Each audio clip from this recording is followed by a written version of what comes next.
Okay. All right. All right. So, I'm live on YouTube. Sometimes I get all these windows going. It gets a little bit confusing here. All right. So we're going to start our, what is today? It is June 16th, 2021. Hoof class, hoof chat, whatever you want to call it. We're going to look at some stuff today. Um, what I have here for right now, well, I need to send off some links to some people that want to get on here.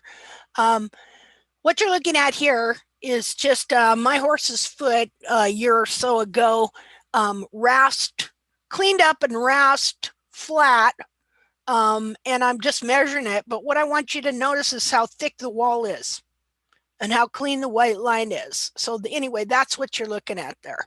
Now, it wasn't always that way. It used to be there wasn't hardly any thickness of wall in the quarters at all. Um, anyway, that's what you're looking at. So right now I need to go send a link to a friend of this Zoom meeting. So hold on here a second and then we'll get going, have some great things to share today. Real victory.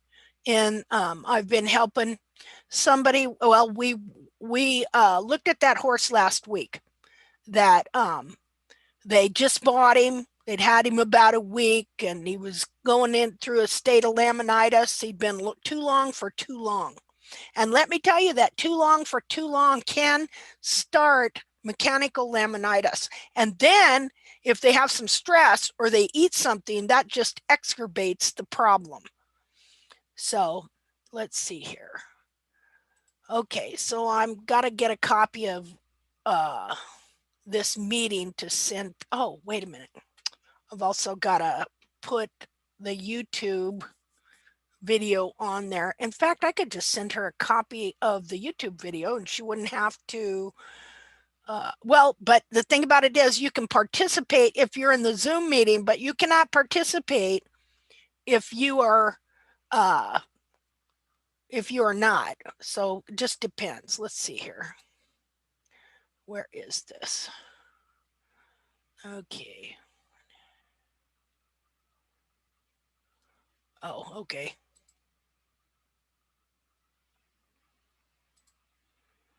Get the copy invitation. Okay, now I'm going to Facebook to post this. So hold on a second.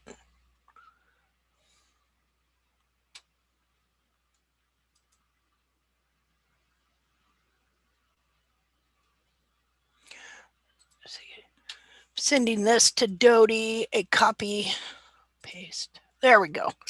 Okay, so what we're going to look at today to start out with is the saga that I've been having with Amanda Wickman. Okay, so and the situation was that she has a client and the client bought a pony, which is a pretty big pony. It's a 13 hand, pretty heavy duty strong pony. It's not your, your typical, it's not like a Shetland or something like that. And so what we have been doing is removing the leverages on the too long for too long feet. And as this has been happening, he's been getting sounder and walking better. Another thing that we did with him was put him in a stall. First of all, they moved him from the place where the lady had him because they were throwing grain to him too. When you take a horse and you remove him from his environment, where especially if he's had friends there, other horses, things like that, and then you remove him, first of all, that in and of itself is going to stress that horse out because they develop family relationships. And these family relationships can last for their whole life. And let me tell you that a horse remembers. He remembers other horses. So that's why, they talk about horses being in herds. Okay, well, that's a family group That's different than a herd of cattle, okay, and a herd of sheep. Okay, you won't see cattle and sheep divide up into families, but you will see horses divide up into families. And even in a group of horses that don't have a stallion or whatever, they divide, they have a pecking order, and they also divide up. Why is it that one horse will prefer another horse over another horse? Because they are very much like us in the fact that they divide into groups and they have families and they have friendships that they stick together. So when you buy a horse, okay, and this is something people just don't, I don't think people really think about this at all. They don't think about the fact that that horse has then been removed from his family. Okay, horses are emotional beings. Okay, and I don't want to over anthropomorphize, anthropos, man. I can't, I'm not even saying the word right. And however you say the word, I don't want to overly humanate a horse, so to speak. But as far as animals are, there are certain animals that are way more like us in that they develop family groups in smaller uh, smaller numbers, and they develop friendships. Dogs develop special friendships. Dogs are different than horses, though, but horses develop family groups. And so when you remove that horse out of that environment and away from his family, he's going to be very stressed out. Are you going to see it? Is he going to be over there crying in a corner? No. Okay. How do you see it? You see it by having understanding and having knowledge. And anybody that has been around horses, of course, not anybody, because sometimes man just does not think of this stuff because to him, the horse is just a tool. And to a lot of people, the horse is a tool. It's a horse. It's a tool. It can be a tool for their work, like if you're a cowboy or you're this or that. But it's also a tool to make man feel better about himself. A lot of times horses are used to make people feel like they are someone. But here's the deal that people need to realize: whether you have a horse or not, whether you have anything or not, you are someone. You are important. You are special. Every single individual on the face of the earth is special. And so the best thing you can do in your life is to learn that it's not your possessions. It's not what you have. It's not that you can ride a horse or you have a horse or this or that makes you important. You're important because you're you. All right. Well, that was profound. Anyway, so observing things. See, we have to learn to observe things. And so if you observe horses and you take time to think, you'll see that they develop these family groups, and you'll take time to see they're so emotional. That's why you have horses that get buddy sour. And so the reason I'm going on about this is because when you take a horse out of a situation into another situation, high stress and stress can cause inflammation. And so if their feet were compromised to begin with, and you don't see it, see, and then the stress situation, a lot of times a horse will get sore-footed or develop, he probably already had mechanical laminitis, but then you add all this other stuff, change of diet, change of friends, taking him away. And of course, horses suffer silently most of the time. It's different than like if you remove a horse from his buddy and you put him in another pen and he has a fit. Okay, we can see that then. But when you take them and you trailer them away and they're just totally away, they're not going to have the same fit, but they're going through a lot of the same stuff emotionally. And so horses are really emotional animals. And so their feet, and this is something you got to realize, their feet are directly connected to everything they are. Just a minute here. I want to make sure I'm doing the right thing. Hold on.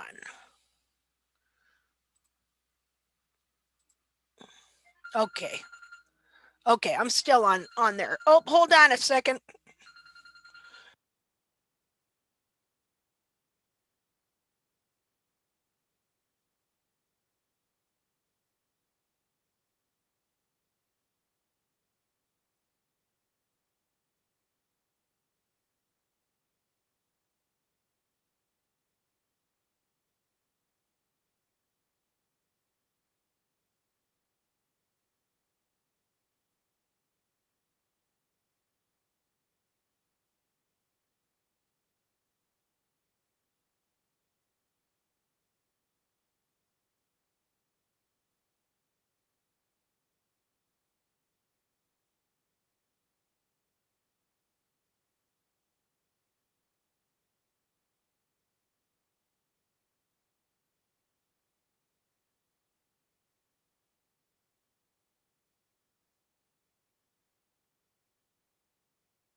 Okay, sorry about that. That was my husband Colin needing his medical information.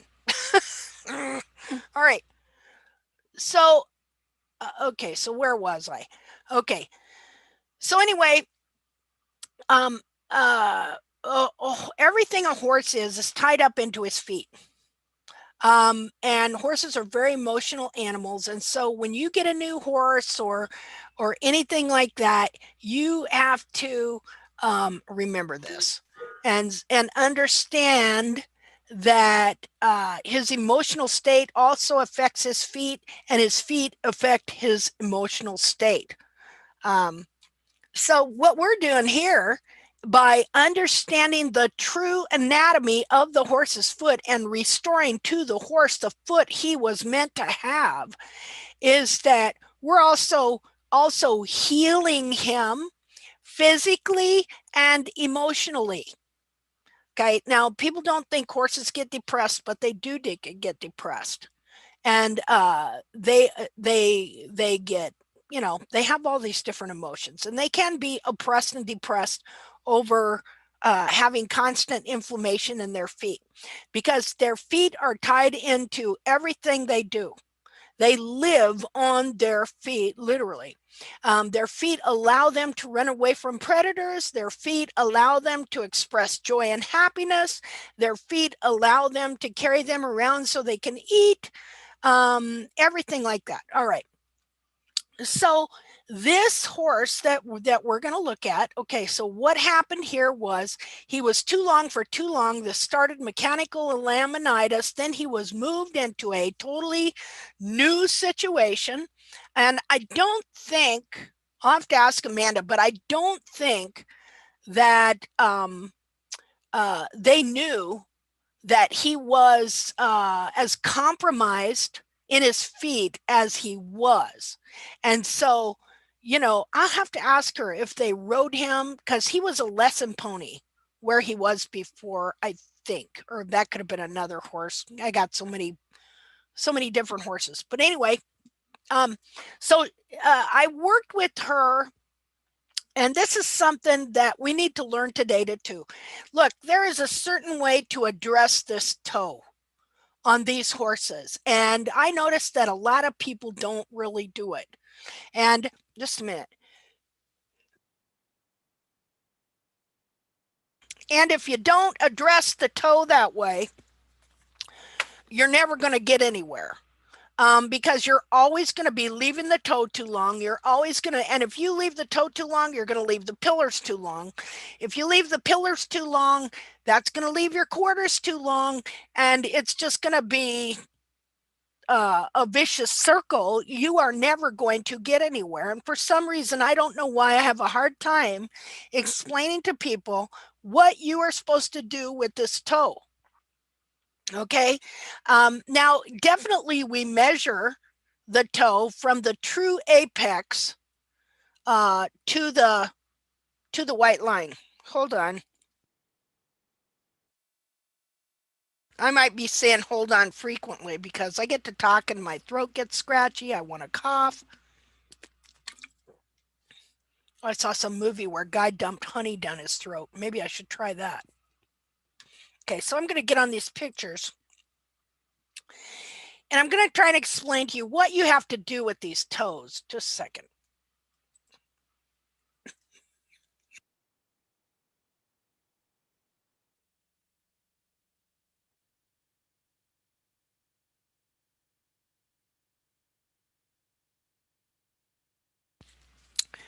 Yes, my throat has decided to go crazy and have a coughing fit.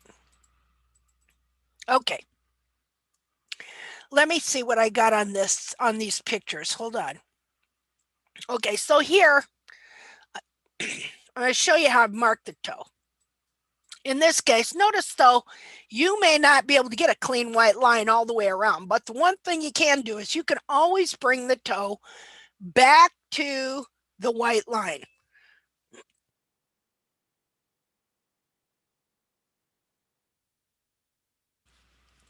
Again, we will have frequent halts so I can hack my lung out here. Okay, I'm not sick. It's just that it's so dry and you get to talking and boy, your throat gets scratchy, and plus I drank a bunch of coffee with a bunch of creamer and ugh. All right, so I want you to see what I did on here. Now, the true apex of the frog is right here. And then this, now I've measured 1.5 inches, which is right here to the inside of the white line.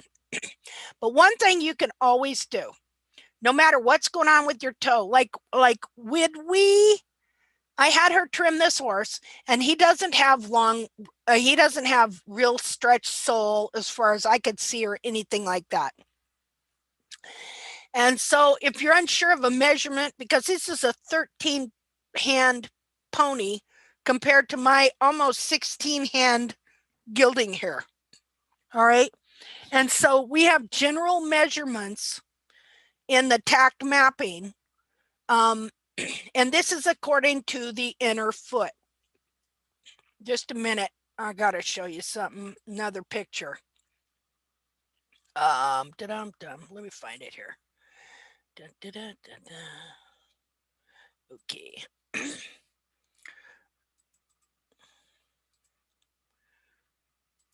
Okay, so here you go. This is why we map the foot. This is anatomical mapping of the inner foot.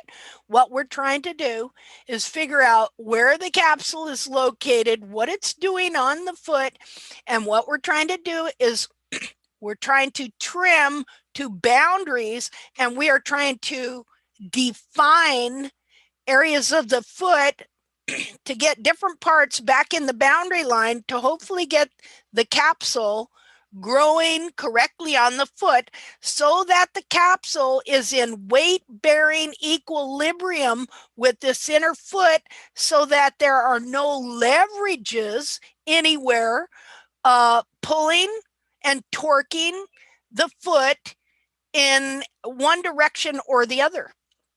Now you notice here, of taking the whole capsule off. All right. So if the heels get too long, the toe gets too long. If you've ever tried to walk in clown shoes or flippers or shoes that are too big for you, what is the thing that happens? You walk right out of them, right? Same thing happens to the horse. If the heels get real long and he's trying to walk and the toe is real long or whatever, it's going to pry the capsule off the foot. So what happens is if your horse's feet are way too long for way too long, it's slowly prying the capsule off in a different direction from the foot, and then the new part of the capsule is growing from the foot in that direction. And so I just got to tell you, the ones I hate to help the most and the ones that I hate to do the most are ones where the heels have either been trimmed out and pried the capsule, like, okay, these heels here should fit perfectly right here, but instead they've been pried off and they're kind of up in here like this. And it's just the whole capsule's like slipped off and pried off like an inch or so forward. And then all the periopal skin is stretched to keep a hold of it. It's like, I wish you could just slip it back on, but you can't. You have to grow it back on. And so all of these boundary things are made to try and open that up so that you can eventually get that capsule growing to the right place. And ultimately, also what you're doing is you're growing off that old displaced capsule and growing on a new capsule, and not always the easiest thing to do. All right, so we'll go back to here. So one thing that is really, really, really vital is that, do you know what it means to draw a line in the sand? Here, I'm going to find it for you. Just a second. Hold on.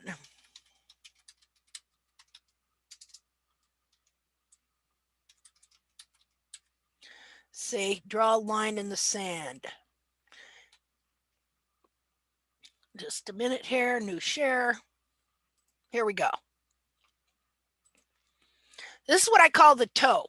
And technically everything on there has a line in the sand to a degree, but on the toe especially, you have to draw a line in the sand. And I feel like if I really put that in your mind, then you're going to know how important this is. Okay. Now, on some horses, we just don't have measurements. I have a general measurement. I'm not so sure if on big horses it's that much longer. Okay, but it could be.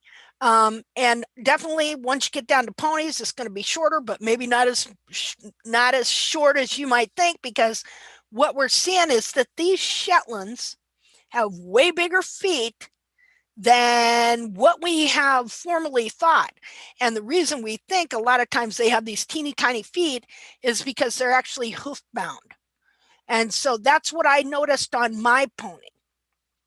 All right, so to draw a line in the sand right here is to establish a figurative boundary that someone or some group refuses to cross or beyond, which no further advance or compromise is accepted.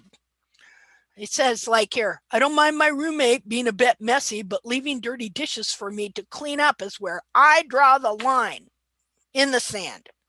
People say, I draw the line, okay? So it is for, let's see. Here's where, and actually I do it to the inside of the white line there. Okay, that's where I draw my line in the sand when it comes to what I'm going to allow on this hoof wall here. See? And so then what do? I take that off straight across. Now, usually I'll come back to, just a minute, let me do some annotation here. I come back to here. Okay. And I will take my rasp and I'll take that whole toe off straight across. Also, though, this foot here, just a second here. Let me redo this because my foot is crooked. You got to watch that. That's why we use the protractor.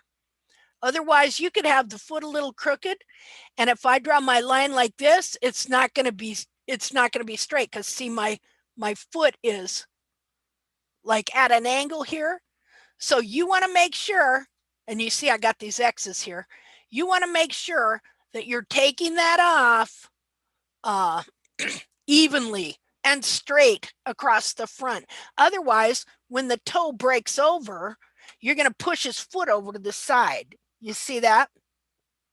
Consequently, a lot of times this is happening because people don't get that line straight. That's why you want to draw, you want to use the protractor to draw your lines.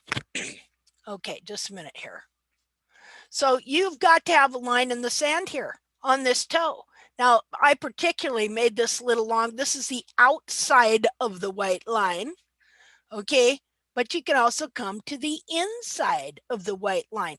Now, all you're doing here is you're taking this off straight across, aiming down with your rasp. Don't ask me what angle to angle the rasp. I absolutely hate that question, okay? You're standing up there. You got your foot in the stand. Your arm is going straight down on that toe across. It's whatever angle that is, okay? It's not always your angle, like this angle. People get obsessed with that for some reason. And I don't know, a 35-degree angle. Do you have some sort of thing attached to your arm that can tell you exactly what angle you're doing? I don't think so. So you're just standing there, you're pointing down, you're taking it off straight across, right across this toe here. And you wind up, you'll see it's actually a very shallow bevel. It's not a thick bevel at all. But you take that whole toe off right across there, and you know, whether it's to there or whether it's to there, whatever, you know, take it off to the tip of the sole, however you want to do it. But you have to have and draw a line across that toe, because if you don't, you're never, first of all, when you take that toe back all the way across, then you work on also bringing this pillar over. Like I'll take this clear off even to the sole right here, but then I'll blend in these pillars going along the side, and that winds up taking them back as well, so that you can start getting control over them. And you're going to see, I'm going to show you the trim that we did on this pony and how I kept working with her to start getting these pillars right. Okay, but it starts here. Okay, and I don't know if I just got tired of telling people, but I've got to get back to being a stickler. You know, don't be coming up with no trim pictures if you haven't taken this toe back, okay? Because all I'm going to do is I'm going to tell you, did you do your toe right? You know, so you got to take this toe back. You got to have a line in the sand here. That is the start. Well, it's not the start of the trim at all, because this is how it goes. First, you wash those feet. Don't be sending me pictures on feet you haven't washed, okay, or haven't cleaned up really good. Don't send me pictures, and don't put pictures on that where you haven't at least taken and scraped the mud off and taken a rag or something. Like if you show a side view where I need to look at horn tubules and you want an opinion, if I can't see the horn tubules, I can't really tell you much. I can look or if you have really long hair and you can't see the cartilage and stuff like that, taking pictures, cleaning up the feet is going to teach you more than anything. That's how I learned, taking excessive amounts of pictures, and it showed me how I was trimming. It showed me the truth of how I was trimming. And still, I have to take pictures and look at them to see, am I, you know, taking this down right? Am I doing that right? Things like that, because we are dealing with anatomy. So we want to be particular to a degree. You don't want to over trim things because you're also trimming things and creating boundaries so that the foot can grow and correct itself. Okay, you can't just correct it with the trim. The horse has to correct it with his growth.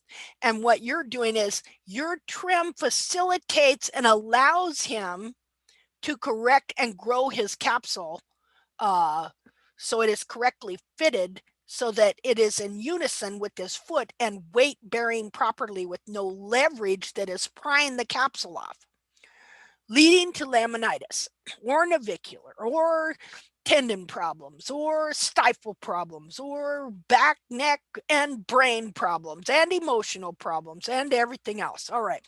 Everything starts in these feet. Okay, so let me undo this here. Clear all drawings. All right.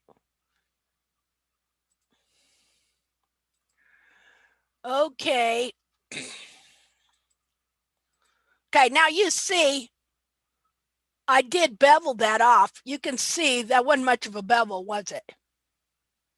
See?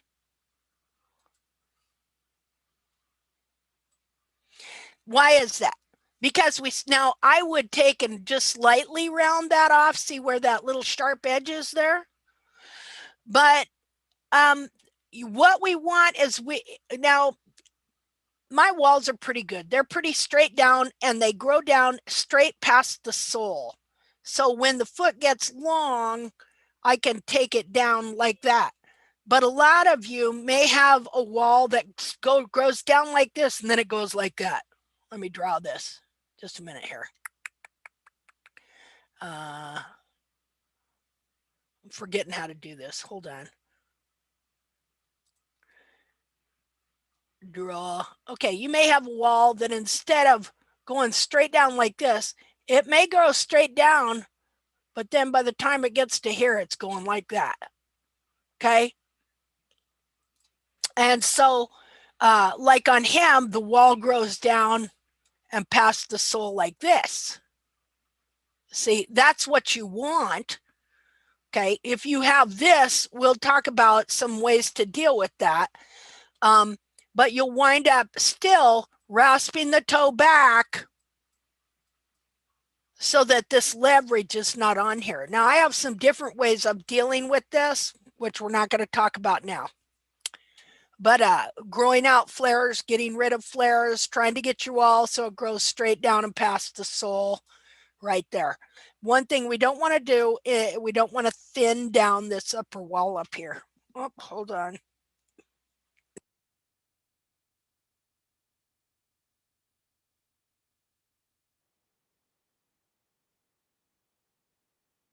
Okay, let me undo this. Hold on again because I'm going to go. Well, could somebody do me a favor? Take if you could get on the YouTube channel, take that link and put it on the hoof groups while we're doing this. If somebody could do that for me, I'd appreciate it.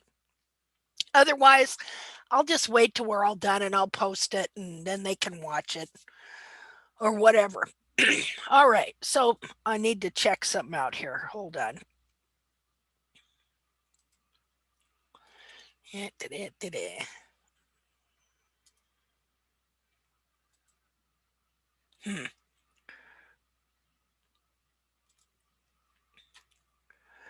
Well, I think I've lost my YouTube channel. Just a minute.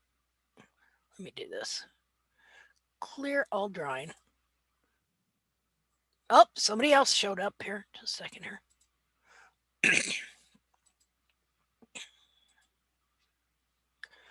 Hold on, I'm getting these windows straightened out here. Oh, I'm still there. Okay. I'll take a copy of that anyway. Copy. Okay. Let me see here. Okay, so sometimes that's when support and casting comes in too. But there's also some other things you can do besides dressing down the wall. You don't want to take away the thickness of this wall here. You want it to support as much of that sole behind it as you can. That's why I only make shallow bevels here. I don't do some big Mustang roll to try and make it look like a wild foot that it's not. Um, just a second.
Okay, well, I guess I wasn't talking there because I had this thing on mute. So hold on a second. Let me get that other picture up.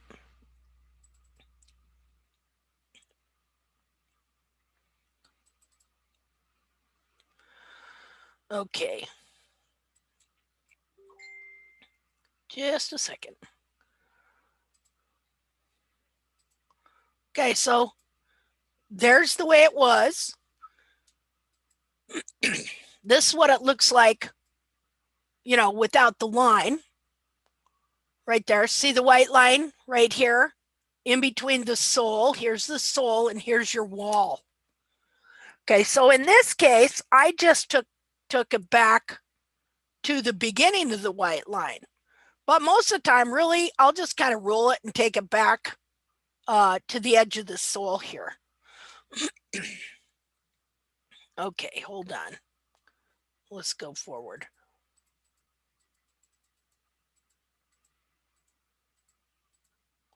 Okay, so there you see how I took that toe back, but look, I took the pillars back too, because usually as I'm going back, I'm blending in the pillar. But you notice that I left a little more wall here on the sides. That's what it looks like. See there? Now, what's that do? That makes it so that that horse can break over in the front here without catching this wall. It makes it so that there's still a lot of wall coming down to support the sole behind it, but that there's no edge here that's going to have constant pressure pushing up, constant leverage pulling it forward. This is why I bevel the toe like that. You see, once you start learning this, you really have to start thinking about leverage, about structure and structural mechanics. See, if you've built anything, well, hey, you know about structural mechanics if you get a manicure. You know about structural mechanics just by how your fingernail works. The longer your fingernail is, the more leverage there is out in front of it to be able to be ripped off, right? And so somebody that keeps long nails, okay, they understand that they have to be pretty careful in the things that they do. Otherwise, I can rip a nail off pretty easy. Even if the nails themselves are designed to come off without ripping your actual fingernail off your nail bed, okay, you still understand the mechanics of and structural integrity of those nails and what you can do and what you can't do. See, so this is kind of what we're talking about on a bigger scale. So you want to keep this whole area because the horse walks forward, okay, and that foot breaks over. Okay, you do not want any leverage on this toe.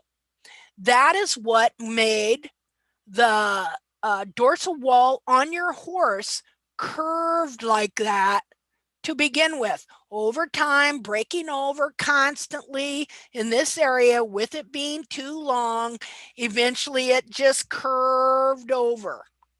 And that's why, let's see if I can find it here. I'll show you a picture. That's why on wild horses, the true Mustang roll is the exact opposite. Just a minute here. I'll show you. Just like the horn tubules, when a toe is too long, they can curve and flare. Okay. The same is true. Oh, please, let me find it fast. I just hate this. Just a second here. Oh, wait a minute. Trying to find this here. Oh, hold on. I'm going to show you a true Mustang roll. Where would you be? Okay, HJKLMM, LM. Find us in this file here.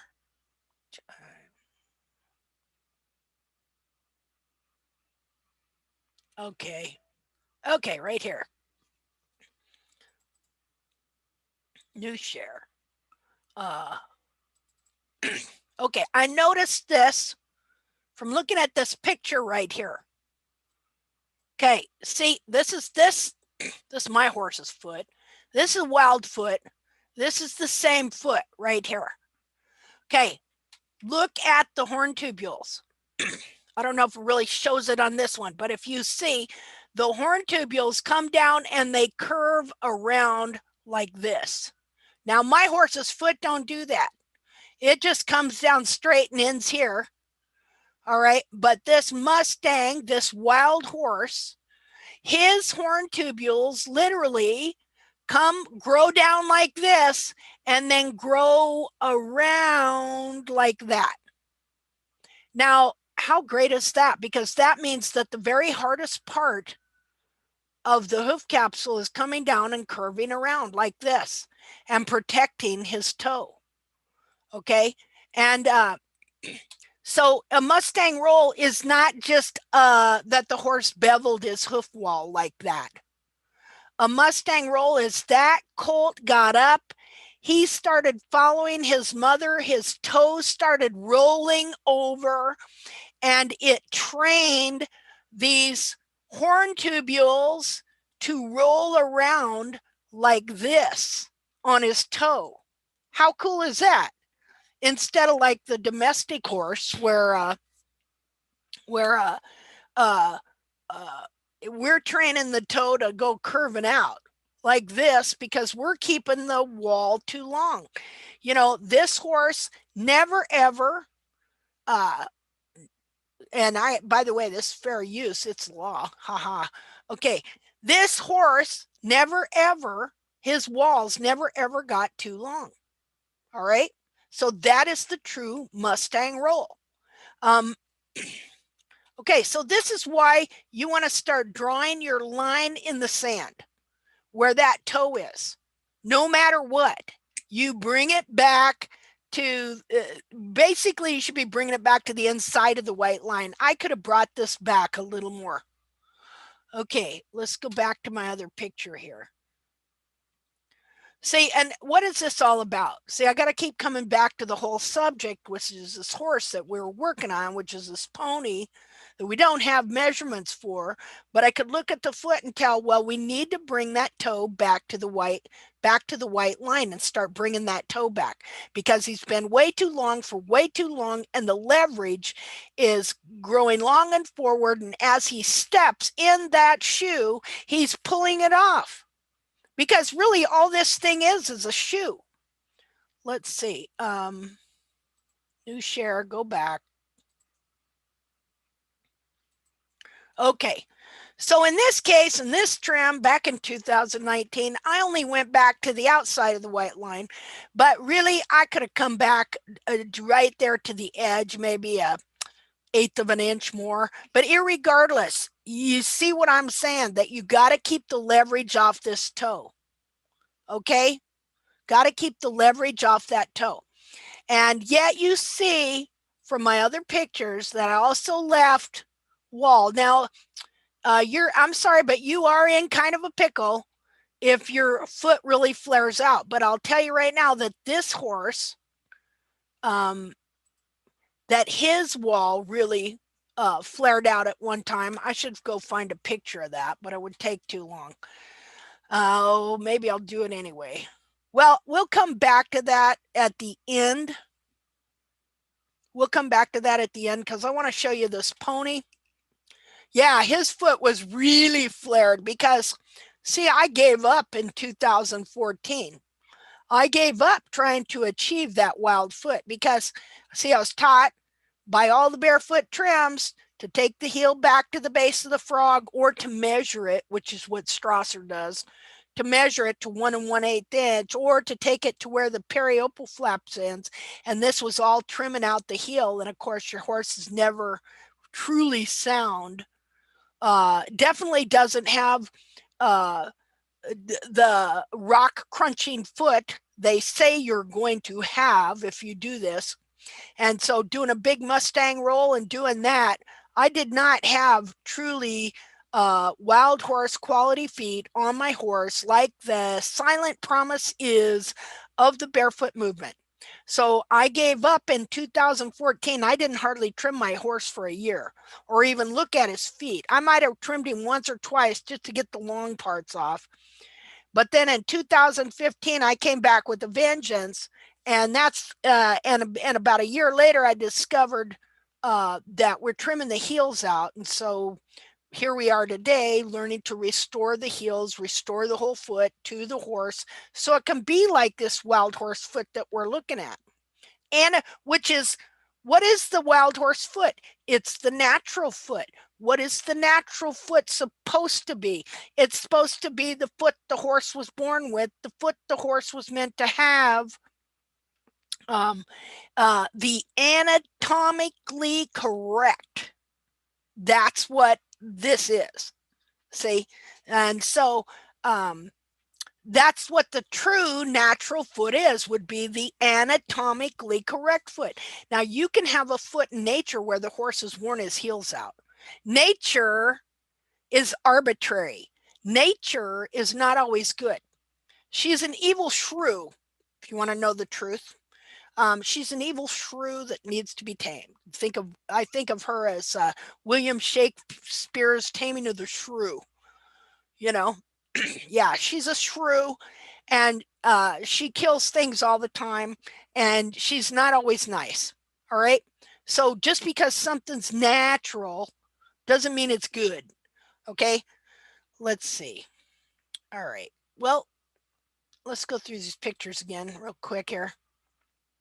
All right. So again, you got to have a line in the sand. Now you ought to be able to, I'm going to show you some different toes so that when you take a picture and you look at your toe, and of course you need to look at some of my videos where I show how to take the toe back like this so that you start doing it, because I'm just seeing pictures all the time where people are just leaving this much toe on their horse, and I'm like, what am I even doing this for? Because I get sick of telling people over and over and over again to do this. So today, and then this week, I'm going to trim my horse out here. I'm going to make one more video.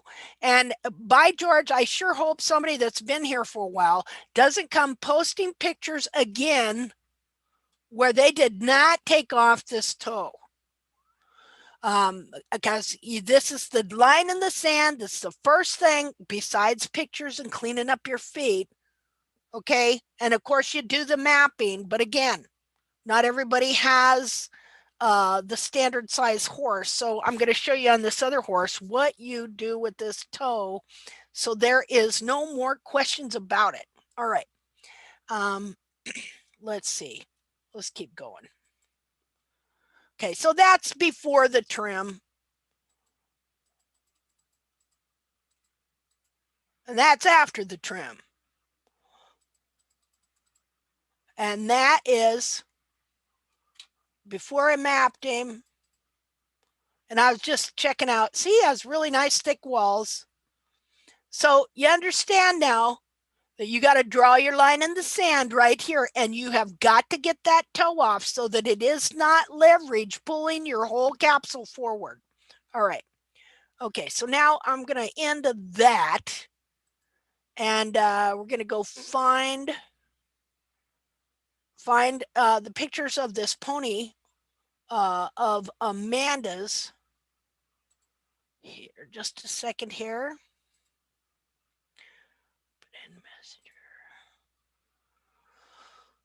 Okay, and I'm going to try and go clear back to when we were trimming, show you the before pictures, and how I worked with her and she took the toe off. Okay. Okay. Had her map the foot. She took the toe off so you can see what it looks like. Okay. Oops. Okay, just a second here. New share.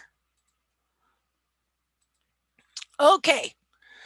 So here is the pony's foot. Let me see if I can show you a side view. Okay. Okay, now here is way too long for way too long. You see that his heel's clear over to here. All right, and do you see how now that can just pull the capsule off the foot? Because you got to remember, this is just a fingernail. This is just a shoe. That's all it is. And so if you realize it's a shoe, and then you start to think about leverages and things fitting stuff and stuff like that, you realize that if the heel is here, is supposed to be clear back here, but it's grown here, what's it doing? It is pulling it off the back of the foot. Well, this is a live biological animal, and so as it's being pulled off, it's actually injuring the foot. And so you can see all this periopal skin going crazy here, trying to hold on to the capsule. That's when the periopal skin starts getting really straight, really thick and weird, because it's trying to keep the horse's foot from being, the horse's capsule, fingernail, whatever, from being pulled off. And of course, when you just slightly pull on your nail, you feel the pressure there, right? You know, and so if you were to keep pulling really, really hard, pretty soon it's going to start separating. As soon as that starts happening, your body goes to work trying to hold that thing on, trying to heal it, whatever. That's what's going on here. And so these horn tubules that are right here, okay, a lot of times people just think they can just rasp this thing into the shape of what they think the foot might be. Well, this is past that, because these horn tubules right here are clear up here. The horn tubule in the quarter right here is clear up here past the toe, when it's supposed to be ending right here. Okay, so we see that. That might have been a different foot, but irregardless, you know, so I had her take some measurements and stuff. Just a minute here.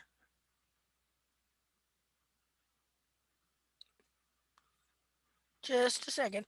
Okay. Let me make sure I'm sharing this the right place. Okay. Okay, so make sure I got this on. All right.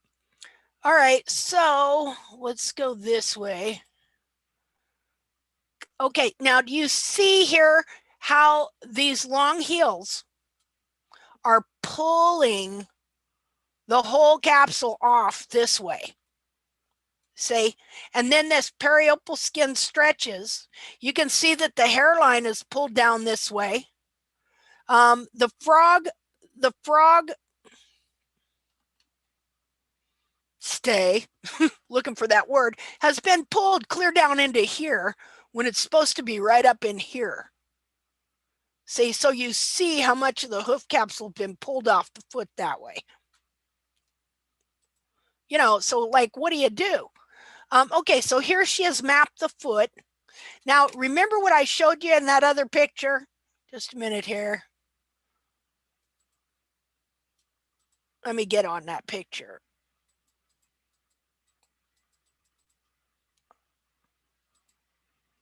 See the line there? Okay, here's that picture. See the line? See where the white line's supposed to be? Now, this is all compromised, you know, and lots of separation and things not where they're supposed to be. You see this area right here? Okay, that's showing a quarter is actually in the toe. The quarter is clear back here. All right. So I told her to take that off straight across. See how it would look? You see how that would look if you took a rasp and you're just standing there and you got your foot in a stand and you're just taking that toe back all the way across. You see that?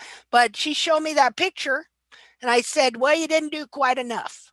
So you need to come back more. And I drew this picture for her. What I did was I put it in paint and then I just removed it and I moved it back some more. See there? Let's see.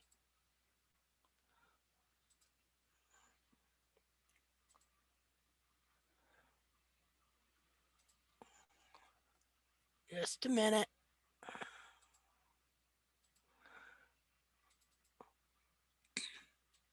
So you can see it there. See, she had it still up here, not quite back enough, I didn't think. Now, what I want you to notice is how that's going to affect the pillar. That's going to affect how much of that pillar you take back. And you know what? You know what's there at that pillar? A quarter tubule. Okay? The quarter tubule is supposed to be clear back here, but the quarter tubule has grown clear up here. So if you don't take the toe back right, you will never take the pillar back right. And since in the pillar, it's not even a pillar tubule, it's a quarter tubule that's pushed its way up there, then you're never going to get your quarter tubules to come back. And if you're growing your heels, but you're not working with the toe and the quarter and the misplaced tubules in here, then none of this is going to come back because you never drew a line in the sand on your toe. You got to have a line in your sand on your toe, and you really got to have a line in the sand on these bars as well. Because you're wanting all these horn tubules to come back and join up where they're supposed to be and reconnect with the sole here. That's why you'll see a lot of separation a lot of times in the quarters, because the horn tubules have become disattached from where they're supposed to grow down and attach to the sole in the quarter, and they've pushed forward. So what we're trying to do here, we're trying to realign all these horn tubules and the whole hoof capsule to the sole so that you can grow correct wall, correct sole, thickness of sole, which eventually affects all this area of the sole, the bowl of the sole, and just really grow nice, thick, compact, good sole, good connected wall, correct bars. The whole capsule is connected to the inner foot in the right way. So this is vital because this affects this, and this is in the wrong spot. Like we're looking at this, we think this is the pillar, right? No, not really. Really, it's quarter tubules that have pushed their way clear up into here and are pushing everything forward. So everything starts here. Well, technically it all starts back here too. But anyway, okay. So let's see now. Understanding. That's what we're aiming for. We're aiming at understanding what we're looking at. Just a second here.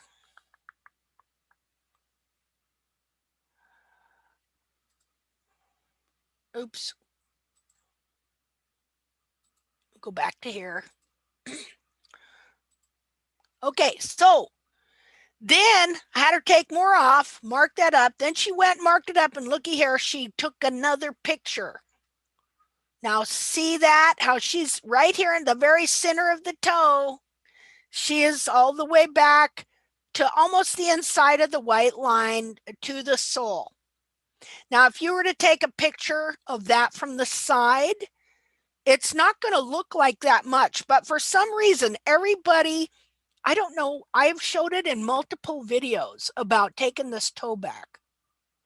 And I still have people that have been intact a long time that aren't doing it, you know. And I'm just here to tell you, if you've been getting seemingly nowhere for years, there you have it. You know, I don't know how many times. That's why in this video, I am going to stress it. And from everything, I'm just going to become a fanatic about it, you know, and stuff. Because I kind of get like that mother who keeps telling her kids, do this, do this, do this, and they never do this. And finally she gives up. You know what I mean? Sorry. But I'm not going to do that because I'm going to be a real stickler. Get your toe, get your toe, get your toe, get your toe back. All right. Okay, so and as you see, it's not that scary a deal and stuff, but for some reason it does just freak people out. But that's okay, because all together we're going to learn, we're going to get this right and stuff like that. So sorry if I got a little lazy on people and just let it slide. Not going to do that anymore. Going to be a stickler on this toe. All right, so now you see that since she took the toe back, now you see these square pillars in here. Look at that separation in there. Here, let's take a look at that. Just a minute. This is why you got to get the pillars right. And this is why horses don't have square toes. But you'll see them having square toes. Just a minute here. New share. In case you're wondering what I'm doing here, okay, I have the picture off of Facebook. All right, and then I click on it, and when I right click on them, let's see, how is it? When you right click on those pictures on Facebook, you'll get a box that says save image. So then I save that image, and then I open it up here, because when I'm on the Facebook post, wait a minute, am I on the right one? Yeah. When I'm on this one on Facebook, I can't change anything. I can't enlarge it, or whatchamacallit, I can't enlarge it, and I can't rotate it. But then when I save it, and I don't know if you can see it. Let me see, just a minute. Hold on. Uh-oh. Now I've lost it. Hold on. Let me find that picture again. Hold on.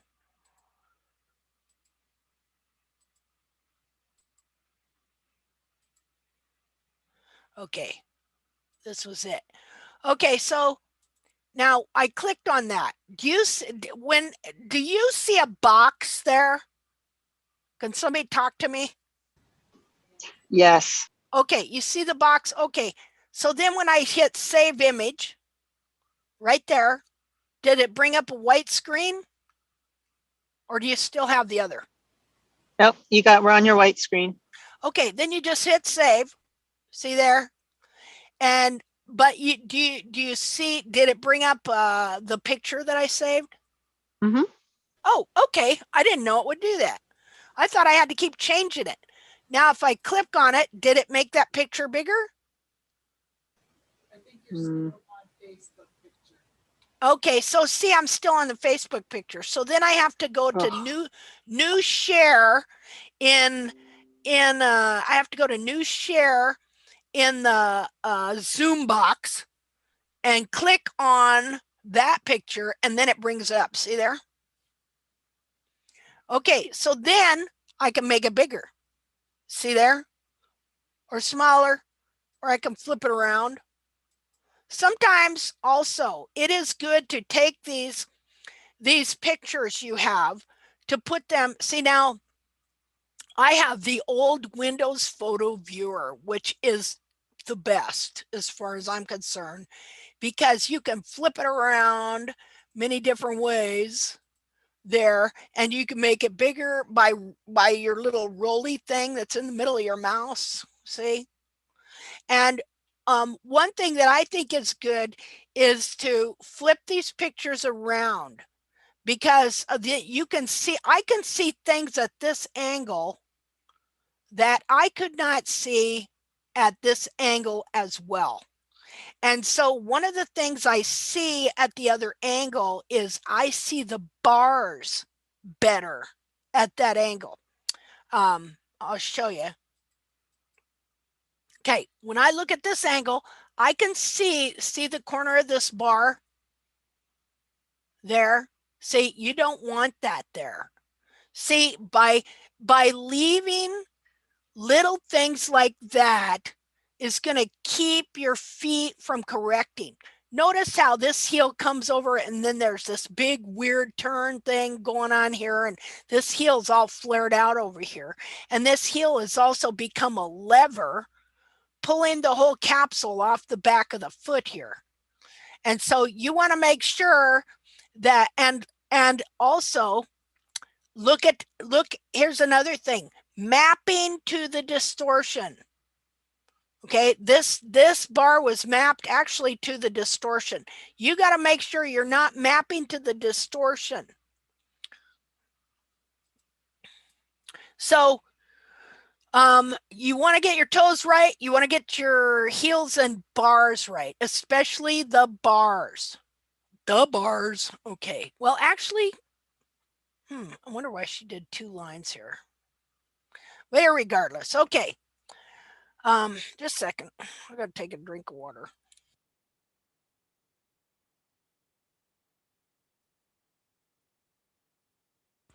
Okay. And I did this for a long time too, mapping to the distortion over here. Technically, what you do here, let me annotate just a second here. We know that we want the feet to be symmetrical pretty much. Now, there are some cases where there's been so much hoof distortion for so long that the inner foot is totally distorted in the coffin bone as well. So there's only so much you're going to be able to do there. Unless the foot can distort back. I don't know. Because the coffin bone's pretty soft and spongy, so who knows, it may be able to reform itself. Of course, it can't reform itself where it's totally worn away, like in the toe, which is what happens at times. But okay, so if I was mapping this bar, see how it comes clear over here, that line? Okay, this bar over here, just a minute, clear all drawings. This bar over here is better mapped. Okay, you're going to know that if you map these bars, that one isn't going to be like that, and then this wouldn't be natural here. You see there? We also map the frog, though, coming down like this. And so sometimes you're going to have distorted frog, filling all this up, this collateral groove. You're going to want to bring that over. And so we would know that this bar here, right here, it's not supposed to be clear out like that. It should be more like this other bar here. See there? But irregardless, each bar is kind of mapped wrong. Although maybe in this case on this horse with what we're doing, we're not wanting to change all that right away. Okay, right now we're just doing a light basic trim, but I'm just telling you this for future reference. what I need to do is I need to do a video where I show you, well, I've been just noticing this deal where I can take the protractor and lay it up here against this heel right here. Okay. And usually that will find the height of the heel. And then this, just a minute. Let me get a different color. This bar, this heel, this is a false heel. Uh-oh, just a minute. I got to go let the cat out. Hold on. Because I put his cat box outside. Hold on. You're gonna let the cat out of the bag. Yeah, for sure.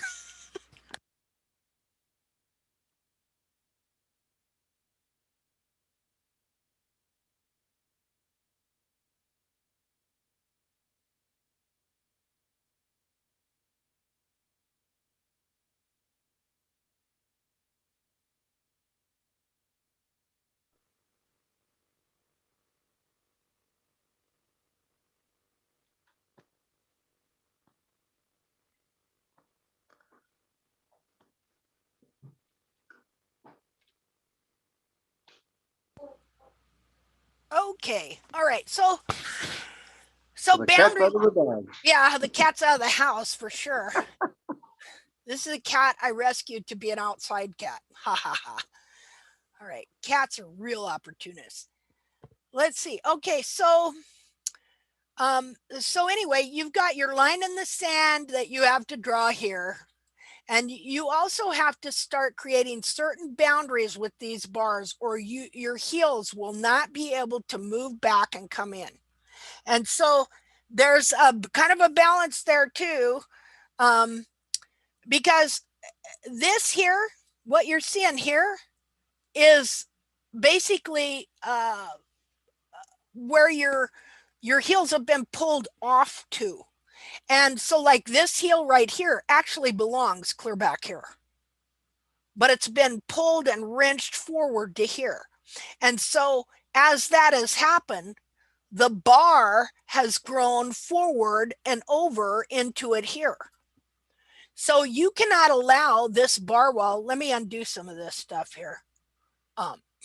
Let's see. You cannot allow this bar wall that has grown up to here to keep up with the heel that's been pulled forward to here. You can't allow it to stay there. Just a minute.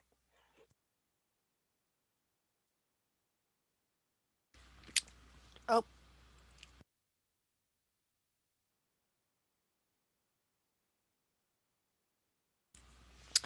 You have to start bringing this bar well, see this area right here? You have to start making a new boundary line, like right here. Same with over here. This bar wall's clear over into here. Okay, here's the inside of your heel right here.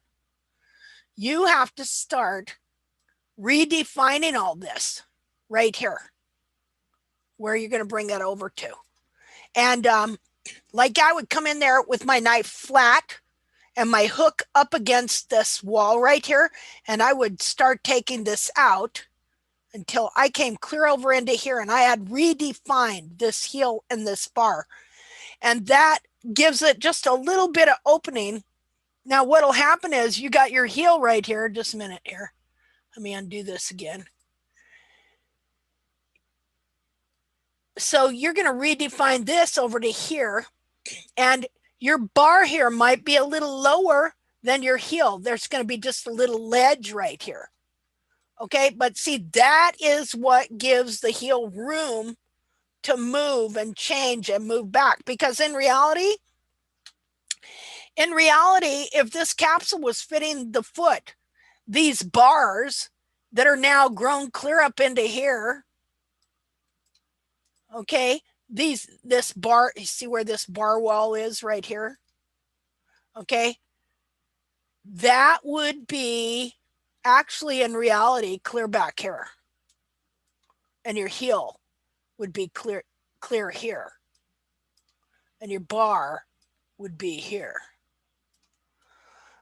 So you have to start redefining where the bar is and giving it a different boundary, drawing another line in the sand. Like you can't draw the original bar in, which is clear back here, but you can start say, okay, you're not going to pass over this anymore. And then your heel moves back, and then you say, okay, you're not going to pass over here anymore. And stuff like that. It's kind of like the kid that says, okay, I'm going to draw the line here. And the guy steps over the line. Okay, well, I'll draw one here then, Okay. And eventually, then your heels are able to move back to here, and your bars are growing in the correct right space from the foot. All right. Okay, so let's go back to the toe. You've drawn your line in the sand here. Okay, now you see, here's your sole right here. Now you see the separation going on here. Okay, now you can start to blend in this area here and take off your hardest outer tubules with a bevel, clear back into here. But you're still leaving support, and you'll see that. See, I think people get afraid to do that here because they think they're taking off so much. But in reality, you aren't taking off what you think. You're still leaving. I mean, sometimes if the foot toe is really flared like this, okay, yeah, and you got to bring it back, you are taking off a little bit more support and stuff like that. But what we're trying to do in this bevel is you're just taking off the hardest outer tubules and taking off the leverage while leaving as much strength as possible into the bottom of that foot to support the sole. And you see that this happens. Just a minute. Clear all drawing. Okay, we'll look at a side view of this foot. Just a second here. And you'll see that it doesn't look like she took off much at all. But when you're up there with the rasp and you take off all that toe, it's like, oh my gosh, it seems like a lot, but it's not. Let's see here. And we find this by taking pictures. So new share. Okay, so, some of this stuff can be scary to people. It seems like you're just taking off, all this. But let me tell you that this horse was sore from all this leverage. And once she took the leverage off, a few days later, she took another video of him, and he was doing much, much better. That, and plus we contained him. See, you got vets now due to the barefoot movement, telling people the best thing for their horses is to take them out and force them to exercise. Well, if you have long fingernails, I'm going to force you to go dig in the dirt. What's that going to do to you? Or let's say you've already torn your fingernails half off, and now I'm going to go force you to dig a hole. What's that going to do? It's going to tear more. It's going to damage, more this, more that, So no. When your hoof capsule is half detached because all the leverage that's on it, you don't want exercise. You want to contain that horse until you get the leverages off of his feet and let some healing take place so that when he walks, he's not tearing his hoof capsule off. So anyway, so here I'm just showing her start, I want her to take a level and bevel. So I had her take the toe off. I say, now level this down to the level of the sole. I'll either do that or I may just go ahead and bevel around here and then level. Either way. Okay, so then she did this. Now look. Look at the red. You can see the red showing up in the white line there. That's because the white line and the sole too, very porous. And so that torn lamina from above, because all the lamina is being displaced between the hoof capsule and the inner foot. And so there's a lot of inflammation and blood because it's actually a wound. If you tear your fingernail off, what happens? Is that not a wound? Okay, you're going to have some blood, and then when it goes to heal, you're going to have some pus, blood and pus mixed together, and I mean all that stuff. So that's what you're seeing in the white line there. You know, it's all covered up when everything's long and full of dirt. Okay, so then she sent me this picture. Now, I want somebody to look at this and tell me what's wrong with it or what they would do. Now, let's say you've trimmed this foot. You're finally figuring out that you got to draw a line in the sand on that toe, and you're going to level and bevel, and then you did it. Now you're going to take a picture and you're going to evaluate it. So somebody evaluate this for me. What do you see? I can make it bigger if it needs to be bigger. Don't I have any volunteers? Well, is it the middle side much higher than the lateral side? Yeah. Isn't it Yes. Yes. the bar and everything and the pillar? That's what I see anyway. Oh yeah, that Not too. sure if it's Okay, but I should be specific too. I specifically. Oh wait, you were okay. Yeah, the pillars, and you said the medial side was higher than the lateral side. You're right. Okay, now I'll tell you something else that's wrong. Let me just a minute here. Eva here. I think that the wall is still longer than the what you call it, The sole. the sole. Yes. Yes, absolutely. Still higher than the sole, isn't it? Longer, higher, both ways. Still too high. That's exactly right. Okay, that's what I was looking for somebody to notice that. So see, she needed to come in there and, well, here, I probably have a picture. There. So I drew that for her. See?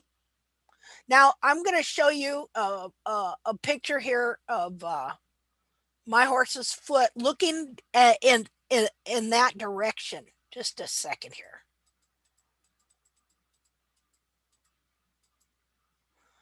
Okay. Okay, just a minute here. New share. Okay. Okay, see the toe? Now look at the pillars. See how they are level with the sole and see what the shape looks like. See, you'll see it and it'll look like it's an angle because see, that is the shape of the horse's foot. Now let's go back over to that picture again.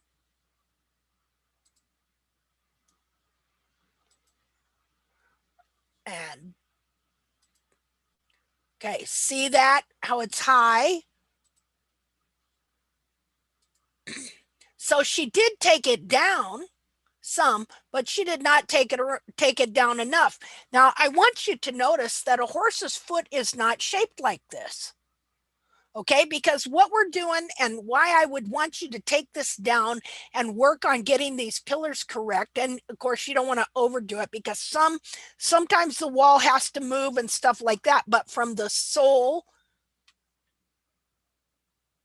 I just heard something. Just a minute. I'm not sure if it was somebody knocking on the door or what it was. Huh. Oh, well, ghosts. Okay, so the horse's foot is not shaped like this.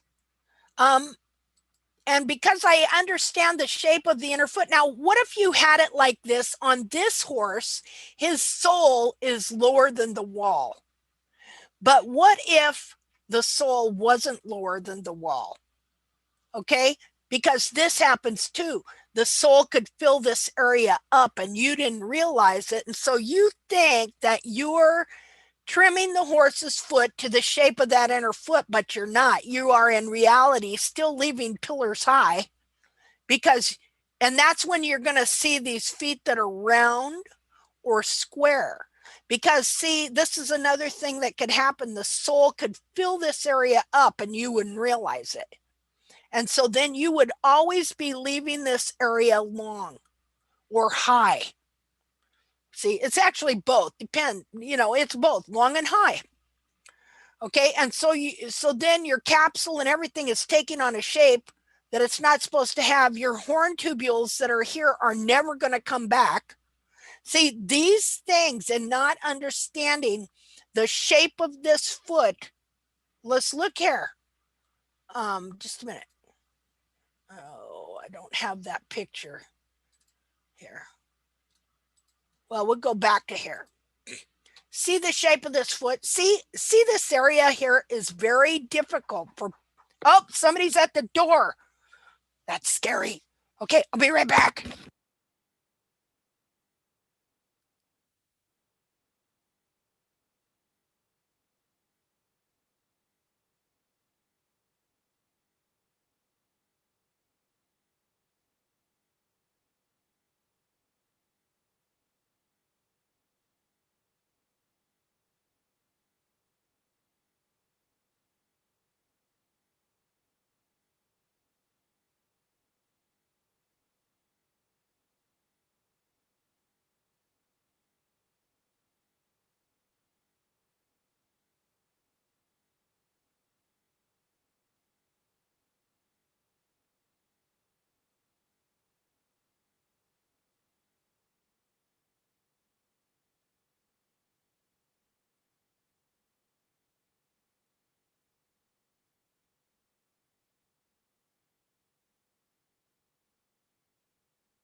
Okay, I'm back. All right. Just nobody ever comes to my door. So I'm like, who's that? Okay. Last time, yeah, when people come to my door, it usually means something. All right. Okay, so all right. Well, you know what? That was a good thing. It gave you time to look at this foot. And what you're going to find in your trimming is that you usually don't trim even, and that's why it's good to take pictures. So, usually I don't trim this side like I trim this side. Like I trim less on this side than I trim this side. Why is that? Because of body mechanics. And And I usually don't trim this side like I trim that side. And so taking pictures is good. Reading growth rings is good. You're going to see where you're going to be leaving things high. You're going to get you're going to see rises in the growth rings, like in the pillars, or in areas where you constantly leave things high. You're going to see where the wall will buckle and you get little bulges in the growth rings, things like that. But something that's really important is and difficult is learning how to get this area correct, because it is so easy for this area to grow forward and grow long and for the sole to fill in, and the next thing you know, your foot is not shaped to the true shape of the anatomy of that inner foot. And especially on front feet, because we know that back feet are spade shaped, but technically front feet are spade shaped like a shovel too. You got 4 little shovels. They're just, the back feet are a little different kind of shovel. You know, they have different type shapes of shovel. I just thought of this because I always like to think outside the box of things, examples of stuff, you know, like Chinese foot binding, things like that. Heel buttress, like the buttress that they put in a church when they're building a cathedral to make the wall stand up. Just different things like that. And so think of shovels. All 4 of these feet are shovels. All right. I have never seen a totally round shovel. I don't think. I don't know. Better check it out. But anyway, all 4 of these feet are made to dig in the dirt. And so even the front feet are not round. They are spade shaped, but the back feet are even more spade shaped. And I was just thinking, yeah, I've seen shovels that are different shape for different projects. See? So anyway, of course, you don't want a square shovel. That's just meant to scoop like that. We're not scooping. We got 4 feet that are like shovels that need to dig in the dirt to take off. All right. So understanding the shape of this foot. Now, let me get this other picture here. Just a second. Let's see. Pictures. This is a front foot. Just a minute. New share.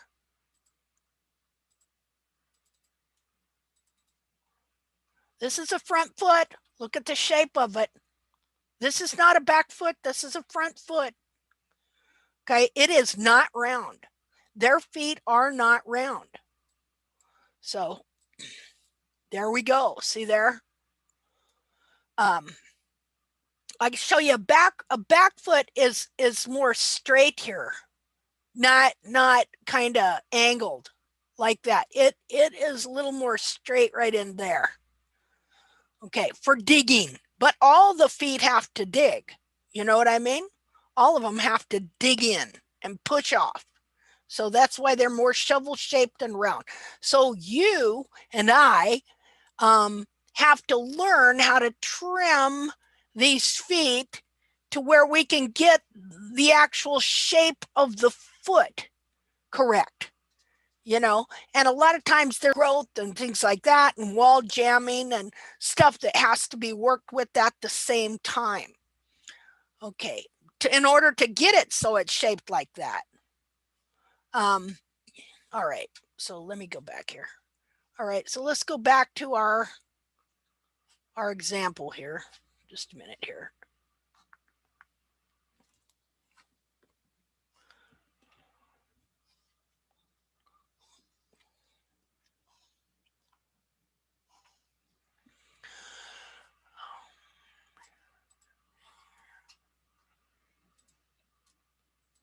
Okay, there we are. I got to talk to my dog here a bit. She's having a little bit of a hard time. She's got congestive heart failure. And she seems to be having a hard time today with her breathing. Yeah, she's my whale shadow. There. Why don't you get up in your bed and go, come on, get up there. You got water. Okay. All right. So, okay. So we can look at this foot since I've just showed you those two other feet, and we can tell that these walls are, that both of these pillars here in this area, now they have become what? Levers, right? We brought the toe back, so the toe isn't as much a lever anymore, but now these are levers. And so this is why this is so important, because if you don't learn how to get that area correct, it will always be a lever pulling on the hoof capsule. And the whole purpose of this is to get your capsule to all come back, to get the horn tubules to come back to where they're supposed to be, and everything join up correctly with the sole so that you can have correct sole, and to get the heels to come back. Because this is all a domino effect, no matter what way you look at it. See, if we never get this right, it's never going to come back so that we can get this right back here. Okay, so I shared this with her, this picture. Now I'm looking at this, and you know what I'm seeing? I'm seeing that I tend to leave this area a little high. I think maybe that might be something I would want to look at. I leave this area high and I leave that area high. Okay. And so she took it down some more. But as you can see, she's still left. Now you can really see this. Let me save this image again and share it. Where'd it go? Oh, somehow I lost it. Hold on. I think I've lost everything. Just a second here.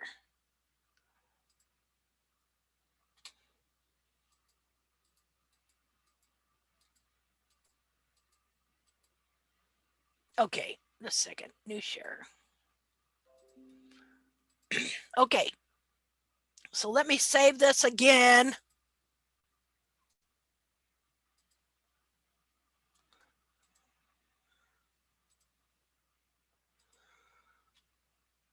Okay, so don't just think because you took a picture until you get so you feel like you're pretty adept at this. Don't just think because you did this, you took a picture, then you saw where you were high, so you took it down again, that you necessarily got it correct.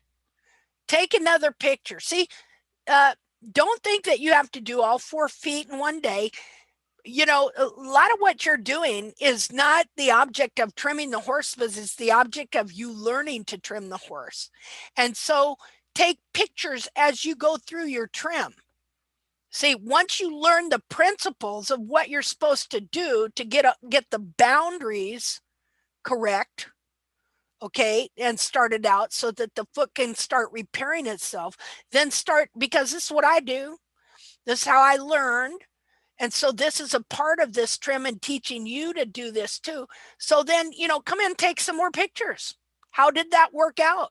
So if I took pictures, I mean, you might just work on one foot in one day. You just might work on just the toe and the pillars and trying to figure out yourself, because there's also some more stuff that goes into this. Because again, yeah, a lot of times what we got going on here is we got people who are learning to trim, doing corrective trimming. That's not the best scenario to have. Unfortunately, that's all we got. Okay, because we already know that the experts aren't really experts, right? We've all been through that. Okay, so now I told her what I needed her to do, and so she thinks she did it. And so now we're going to look at this foot, and so I told her she needed to level the wall to the sole, to sole height. Okay, now that's good in one way, and in one way it's not good in that you also may have a situation, let's say this side retained sole, but this side wore it down. See, so you're going to have to also get to the place to where you know where the live sole plane is on the horse, where you're not just lowering this side to unexfoliated sole, while say this, for some reason, just a minute.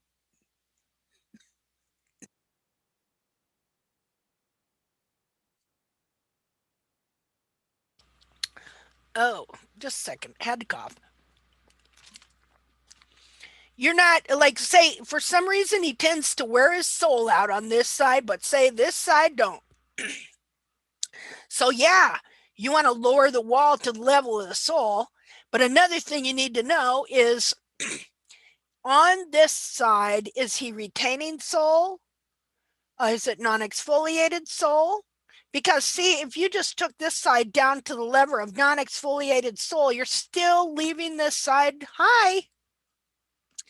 And then look what happened here. Then, so let's say you take that side down, but you leave the wall on this side, or even if you took this side down, you see how that's going to create an imbalance there. You're still not getting it quite right. And so on this side, not only are going to have the wall high and the sole high, but it's going to be more forward too, because you have to remember that the wall grows not only down and longer, but it grows forward as well. So you will create an imbalance in this capsule by leaving this side high without meaning to. Okay, so anyway, you can see there that you really needed to take that down. Now, this is hard. What I do for that side is I turn the rasp around and hold it, and then I pull it across the wall. See? So if you're using a rasp and you're pushing it, you can get this side pretty good because you're pushing it that way, but this side's hard to get pushing it that way. Me anyway, maybe not for somebody like Riza and professional farriers, they're good at rasp, but I flip the rasp around and I'll pull it this way like that so I can get that area down. So anyway, that's just kind of a handy hint there. So go back to the Facebook part. Okay. Okay, so that's what it looked like when she took the wall down, which is nice. Now you're starting to see the thickness of the wall. You're seeing more separation and blood kind of in here. And I think I told her she still needed to level that wall out more. Now, going back to what we're doing here, we're getting the leverage off a wall that has been too long for too long, that has created a situation where it's pulling the hoof capsule off this pony. Okay.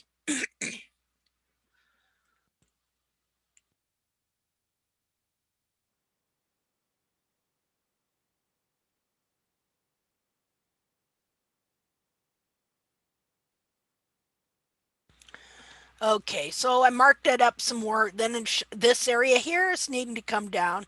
That area still needs to come down. She took some more down, but still didn't get it. See it for some reason there, and she's going to have to pay real attention to this. And you're going to have this going on too. You're going to find that you don't trim certain areas like you trim other areas because of body mechanics and eyes and the way you look at things, but you train yourself to do this. And this is, you know what you're learning to do here? You're learning to read. This is a language. It's got its own alphabet, and you're learning to read it. Okay. I remember when I learned to read, I remember being in first grade. I remember how difficult it was, but what happens now? You just look at something and you know, right? Okay. So, now you can really see this separation in there. So, I'm pretty sure I told her to take that down some more. Okay, and Oh, she marked that up. She was saying that she didn't quite trim that the same way she trimmed this over here. And this is another area you really got to pay attention to is these side walls right in here. Now this one is a lever pulling that whole heel off there. So I marked that up a little bit for there. Now you're starting to see the bars. See, and how this needs to be redefined over here. So I put this in paint and removed this just to kind of show kind of what it's supposed to look like when it's done. And what are we doing? We're removing leverages on the foot that's been too long for too long, and now he's got evidence, signs of lameness and laminitis. Oh, darn it. Let me see here.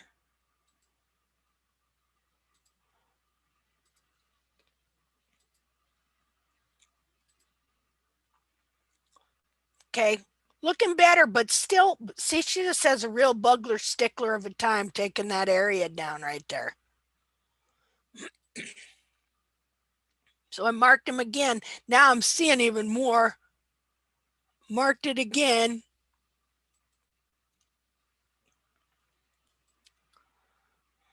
Just marking some more stuff up for her to work with. She got a little more taken down, but again, that area still kind of high.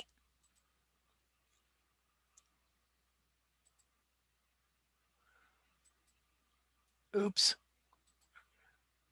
Okay, so this is what it looks like so far. And now look at this area here. You can see the quarter wall is clear up to here when it's supposed to be. Just a minute. Yeah, so then I had her take a picture from the side. Just a minute.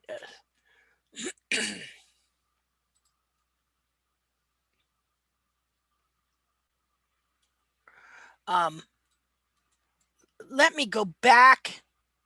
Well, I will in a minute. I'll go back and we'll find a picture of when we started, what it looks like. Because I thought I had shown you one before, but I think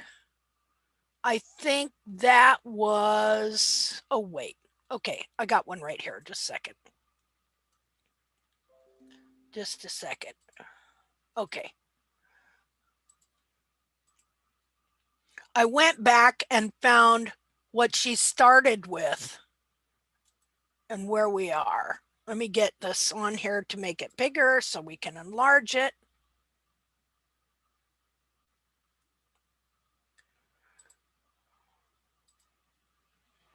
Hold on.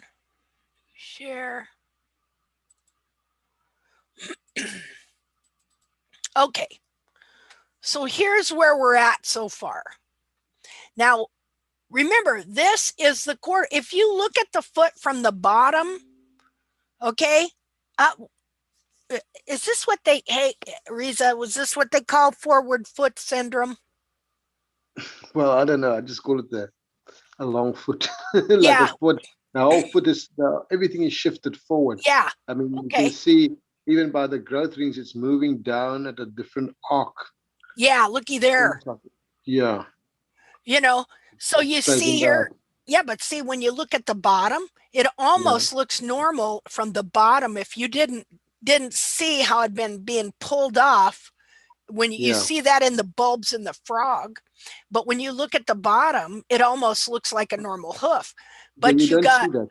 Yeah, your foot is from here to here, and it's supposed to be from here to here, and so your quarters are displaced on the bottom, and you don't realize it.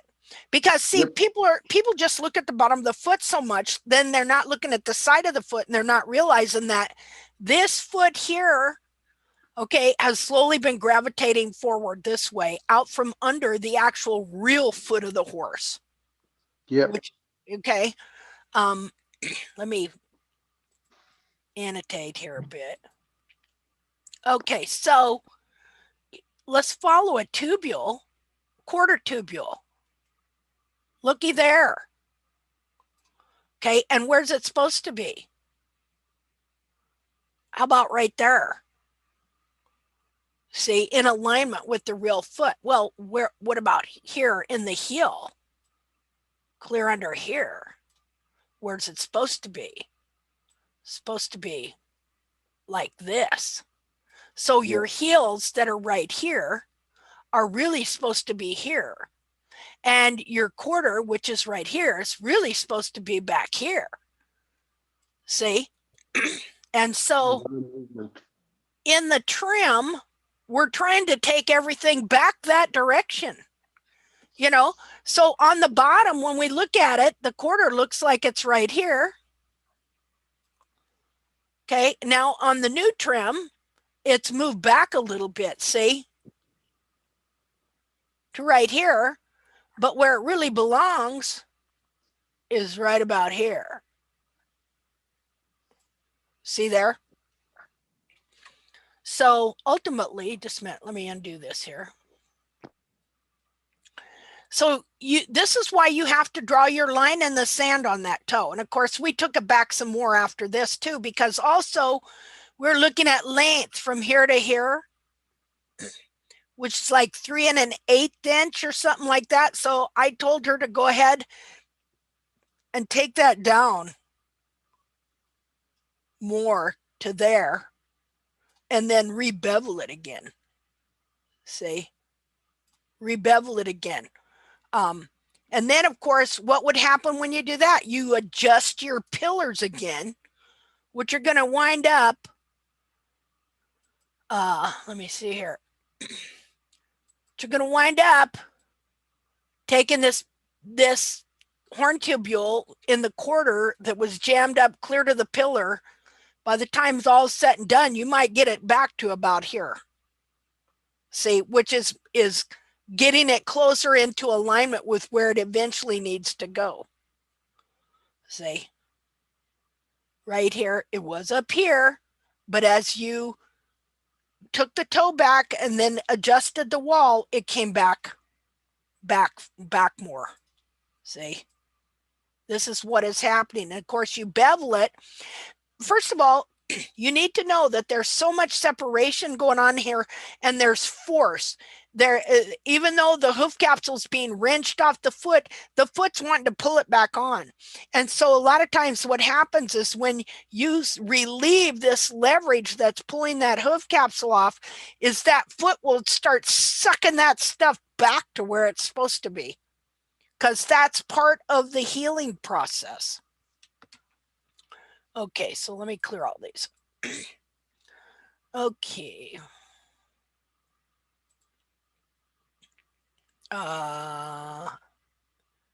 There we go.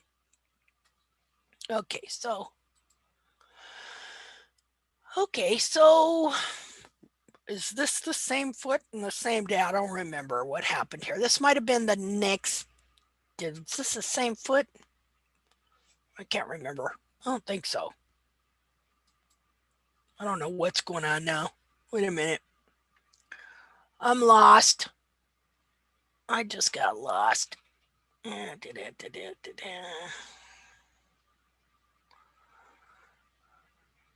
Hold on. Okay. I know she's going to do some back feet too, so I don't remember what foot this is. This looks like the front foot. I don't remember what was happening because we're going on a few days here.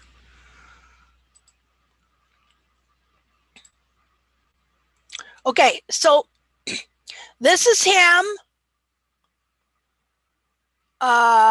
This is this? Yeah, okay, this is the first day she got him. Or was it? Or is this the next day? I think he was doing better here. Let me go find the other video. Hold on. You see, the feet look sore, don't they? This is a back foot. Just a minute. Got a million pictures here. Hold on. We'll see a video of him soon after she got him. Hold on. Got a ways to go.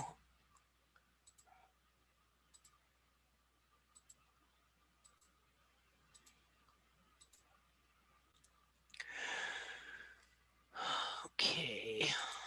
So my thought and remedy is this on this horse.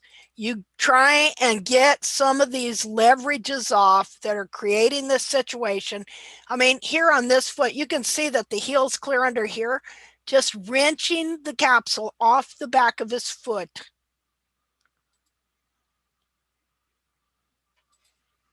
Lots of leverages in the pillars. The whole capsule is just in a place where, look, pulling the capsule off the foot.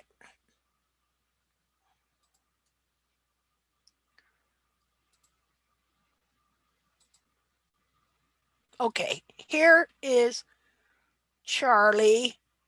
Okay, now here's the first day she brought him over to her place. So you're going to see he is very sore-footed. With every step this horse takes, he is pulling the hoof capsule off his feet. But you know what he's not doing? He's not doing the laminitis walk. The laminitis walk would be his feet way forward in front and way underneath him in back. But he could get there. When he gets there, that's when it's really bad. But you see how sore-footed he is. Let's see. So I can look here and look at that front foot and tell that that capsule's just being wrenched off his foot.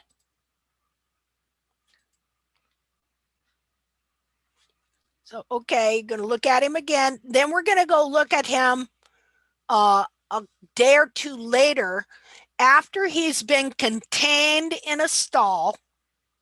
Okay, contained in a stall, not allowed to just move about freely. And then having done this trim that we just showed you where we tried, see here, you're in between a rock and a hard spot here because the hoof capsule's already wrenched partially off his foot. And how do you get the leverage off? Totally. It's hard because everything's so displaced. See? So, okay. So there you see how sore-footed he is. He says, yeah, I don't want to move anymore. Let me see if there's any other videos of him. Okay, here's another one of him, same day. See, just, ouch. It hurts to take a step because with each step, it pulls the capsule off. And again, he's been through stress. They just got him a week before. So he was actually taken to a different stable. And they wanted their farrier to work on him. And that just wasn't going over. So, because you know what they'll do? Oh, these heels are too long. Let's just totally take them off. That's not the answer either. See? Then you get the wrong vet. Oh, give him more exercise. That's not what that horse needed either. He needed to be contained. He needed to be trimmed up enough to take some of the leverage off the capsule so that it would start what I call stabilizing. See, if you take movement away from them and you get the leverage off, they'll start stabilizing the healing. It heals the capsule. And it starts because, see, the way they're made, these capsules are made to go to work to try and keep from being ripped off to begin with. And so everything in there, all that healing process goes to stabilize and keep that capsule on the foot. Whether it's the lamina getting hard and longer in the laminar wedge and solidifying, or the periopal getting thicker and hardening, to hold the capsule on the foot. And you can look at the periopal on this horse and see that it's very stretched and very thin. So it's not really holding the capsule to the foot. Okay, so let's try and go way back to where he is now.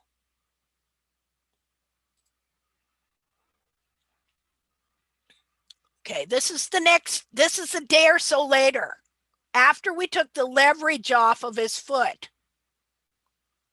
Look at this Shetland. Isn't that the cutest Shetland you ever seen? That she said that Shetland is just fascinated with him. Now, do you see the difference? Now, he's still tender-footed, but nothing like he was. See, because we've taken the leverages off the capsules that were pulling the capsule off, and so his feet have already gone to work to start to stabilize. See, I can't tell you how I just rejoiced to see this, you know.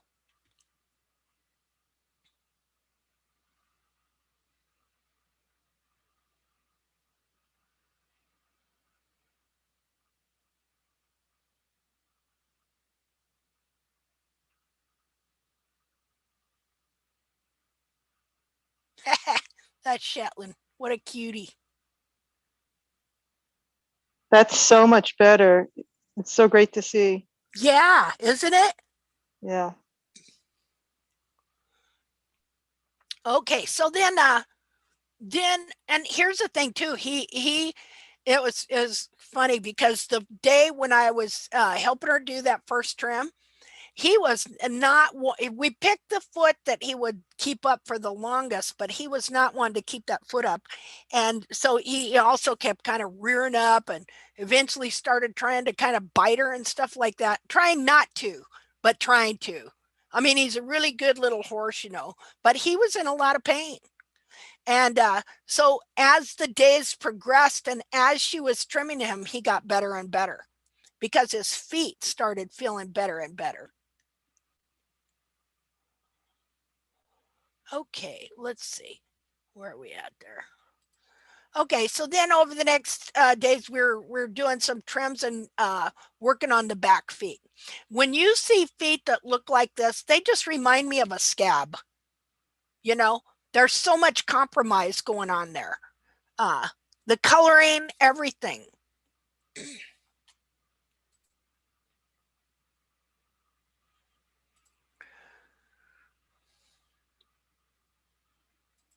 And again, you know, this is from Too Long for Too Long.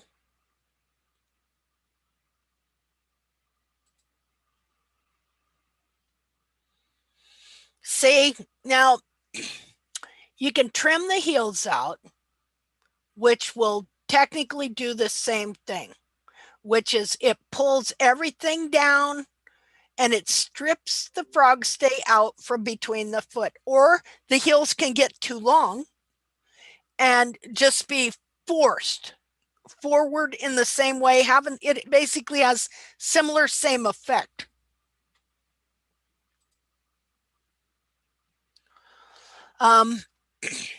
So here we see, you know, long pillar forward. So that's something, you know, that'll be needing to be worked on there. I think I had to see. So she showed me this picture of that trim. Okay, now I'm going to ask you what's wrong. Now remember, see that I really got to start reminding people of what they got to do. The first thing I started talking about when you do this trim is you have to what? You have to blank a blank in the blank. Who can answer that?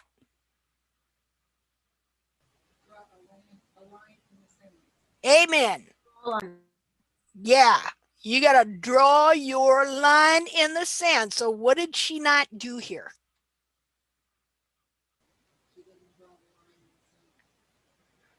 Yeah, whoever was talking there, I can barely hear you. Oh, sorry. Can you hear me now? Yeah. She didn't draw the line in the sand up at the toe. That's right. She didn't draw the line in the sand, did she? consequently, if you don't get that toe back, what else are you not going to get back so that it'll start correcting? The pillars and quarters and everything. That wall. Yeah, and half the time your pillars aren't even your real pillars, are they? It's the quarter tubules that have grown clear up into here. You know. So okay, so I reminded her of that. And so we did doing the same thing with this foot as we did with the other one, taking pictures. And this is what you need to do too. You need to take the pictures. And if that means you got to go in the house and look on the computer or whatever, because you're not just trimming the horse, you're teaching yourself how to trim the horse. Okay. So when you go out to trim that horse, okay, don't have it in mind that I'm trimming the horse. Have it in mind that I'm teaching myself today how to trim the horse. I'm going to take time.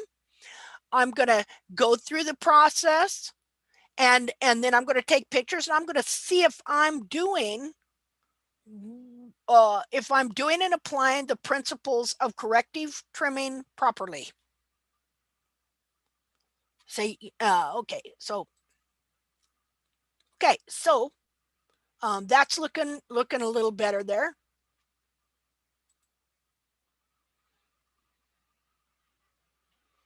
See, now I look at this foot and I know what? I know that I've got flaring here.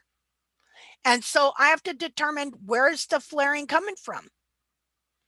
You know, is it because the walls have just been left too long?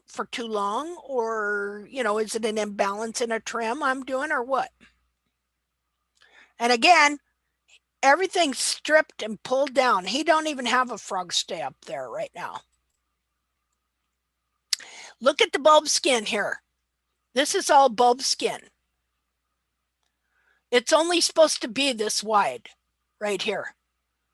It's not supposed to be this wide, because the more of the capsule that is trimmed out, or the more of the capsule that is pulled off the foot, this bulb skin stretches and, well, it's growing in up here, down like that, and the capsule's being pulled off like that. So it's just taking that bulb skin and stretching it down like this. This is why they think horses have big bulbs. But what that really is a displaced hoof capsule has been pulled off the foot.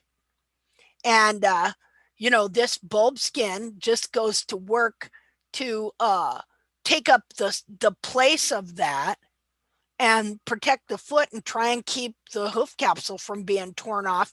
And that's why the periopal skin goes a little, see how the periopal skin looks a little crazy here? Because it's trying to hold that capsule onto the foot, so it starts getting thicker and different things like that. And then, of course, you see the bulges in the hoof capsule here, because as this is being pulled off this way, it's putting all this pressure on the toe. The front of the foot itself is pushing back this way and pulling up this way, while the hoof capsule is being pulled that way and up that way. And so you can see these growth ring bulges taking place here from the mechanics of the situation. Okay, so I was just showing her there with the line. See, doesn't that look sore? You know, just looks sore. It would be if your fingernail was being pulled off. See? Okay, so now what do we see here? We see they got to take that line back in the sand, but then you got to blend more pillar in here. Start taking these pillars back a little more so that they will move back, but not overall, not too bad there. Well, okay, that's the last that's the last picture. All right, so this is the saga that started last week, and pony getting better and looking good. And I'm not even sure why they sold that pony. I'm going to have to ask her some more history on that pony, like why they sold him. He was in with a couple other horses, and they had a big round bale they were eating on. And I guess he used to be a lesson pony, but he's pretty good pony. you know. Okay. All right. So any questions?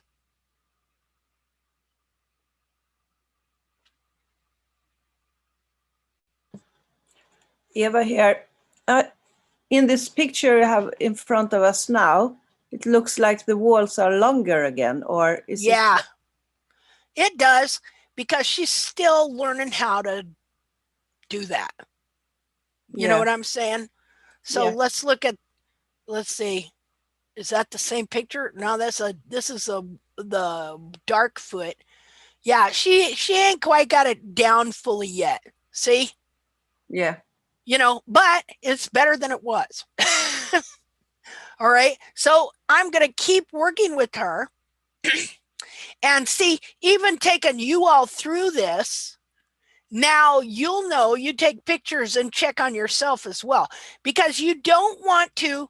Here's the thing, you got to create this balance between taking the wall down and doing a bevel and making sure that you do not take that wall way down below the sole.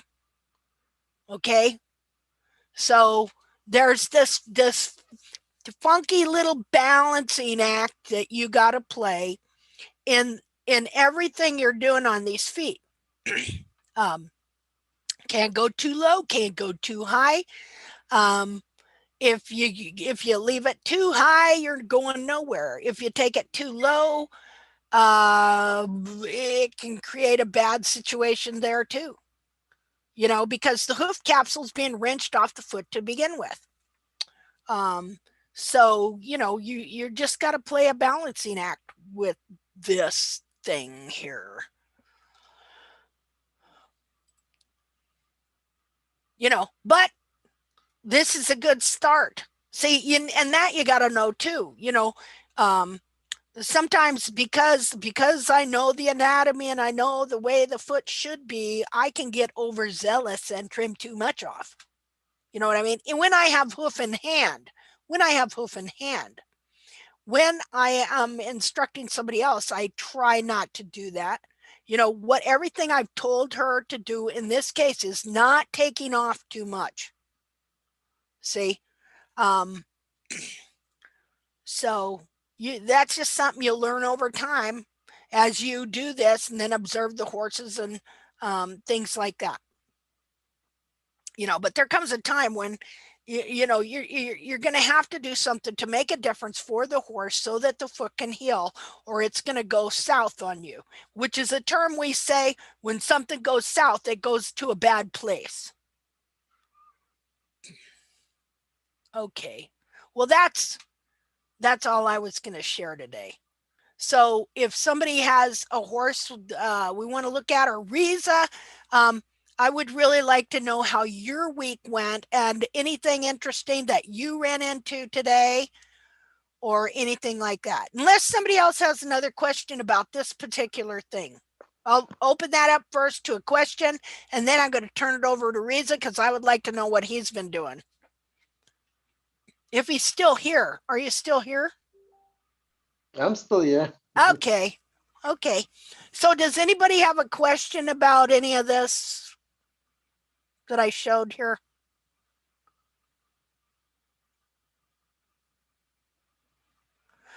No, good. Okay, Riza. I have made it available for anybody that wants to share, I think. So if you have a picture you want to share or anything like that, or any comments on what we just went through, I would like to turn it over to you. Okay, thanks. I've got a little picture I wanted to share, but I'm trying to find it quickly. Okay. Just give me a second. I'll probably send it to you on Messenger, and you can just put it up. Okay. Let me just find it good. Oh, come on.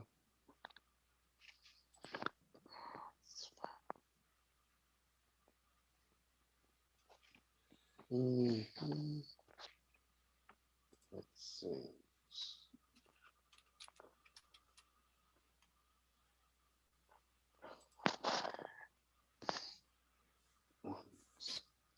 Mm.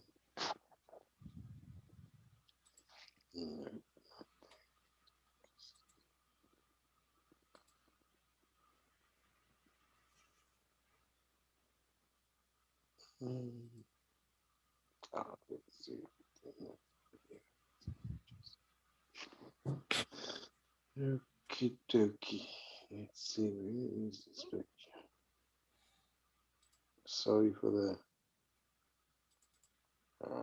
Come That's all on. right.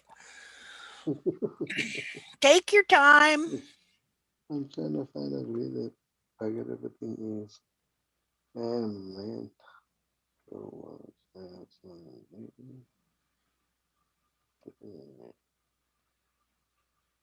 gosh, I just can't find it now. But okay, maybe I'll send the pictures individually. Just see which ones are. Oh, yeah. I'll send one first quickly because I can't find the collage that I made. What's wrong with this phone? Okay.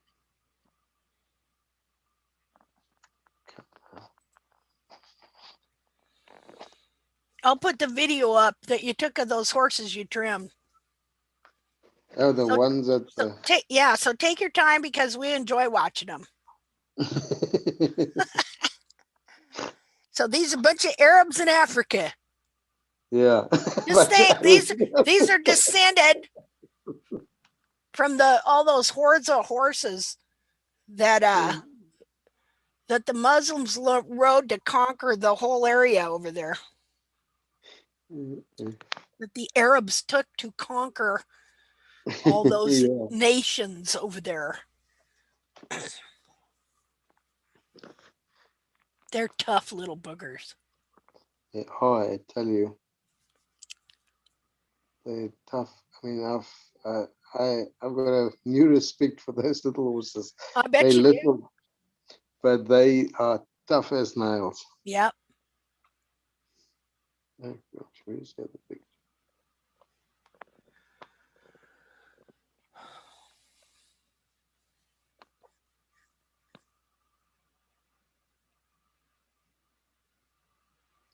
Okay, let's see here.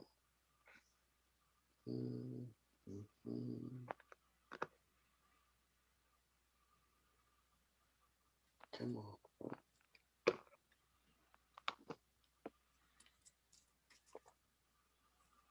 Come on.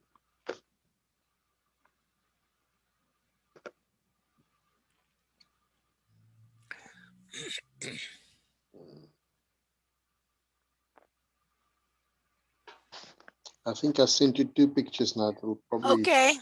pop up on your messenger. Okay. Maybe you can make a little collage and put Yeah. it Okay. side by I'll side. make a collage out of them. Okay. Yeah, that will work better. Oops. Wait a minute. Save.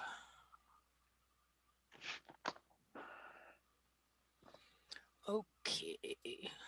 Just a second.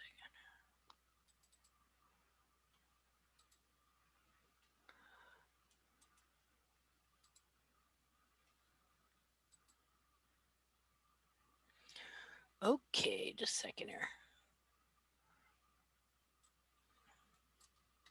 Well, these are interesting. Let's see.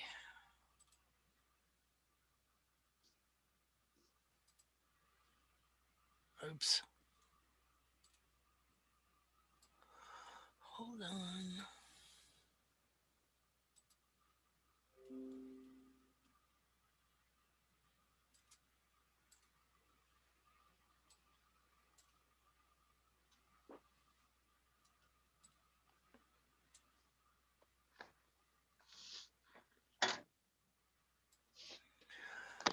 Okay, hold on a second.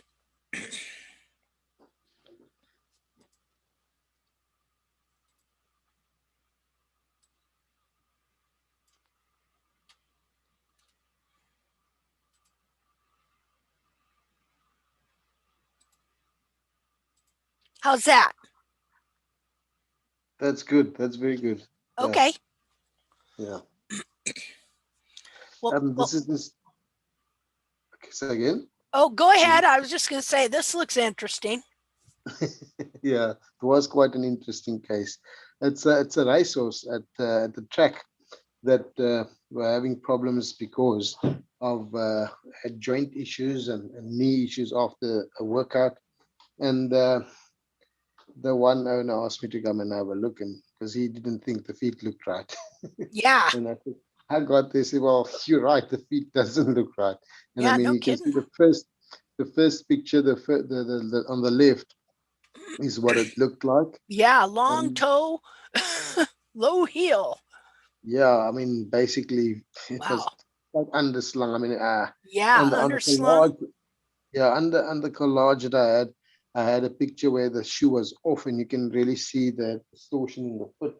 Um, and yeah, so I just had to I reshot, and I took just basically just toe off, nothing much. I mean, the Hmm. heel was balanced, but I took most of the toe off and brought it back right back to the white line nearly, if not further. And Yeah. I mean, what we were talking about right now, of bringing that whole thing back, because if you Hmm. look at the picture in the left side, you can actually see where the guy tried to bring the toe back, but he made like two angles in the same foot, if you can see Yeah. it, you know. And Yeah. then he rasp right up to the top to make it look, because if he didn't rasp the dorsal wall, thinned at the dorsal wall, it would have looked really odd. But he rasped it so far up that the actual pigmentation, the black pigmentation in the hoof, was actually completely gone, and you could see the softer underlayer Oh, coming wow. from Yeah. the top, like from, I'd say, from almost like an inch down from the hairline. From there Hmm. down, it was all just white. I didn't take a picture from the front of it. I should have actually, That's but she was a bad. difficult. She was a difficult filly, so I just didn't want to mess too much with her. Yeah. So I just tried to get everything. But I mean, like I said to the guy, look, I just set the angles a bit better, brought the toe back, and I made the break over a little bit easier, so she'll be moving a bit better. And we'll come back in about 3 or 4 weeks and just take her shoes off. But I'm gonna have to put. What I'm gonna do is I'm gonna make her a nice bar shoe, a bigger shoe, and Hmm. then put the dental impression material at the bottom as well to support that whole, because she's got long slopy pasterns, and I mean, with Hmm. toes that long as well, which Yeah. is going to create too much leverage on the joints and the knees. And then if that starts hurting, what happens is they lift the head up and arch the back, and then the back starts hurting. So the whole horse eventually starts hurting because the feet's not right. Wow. Well, you can So see why they get injured. yeah.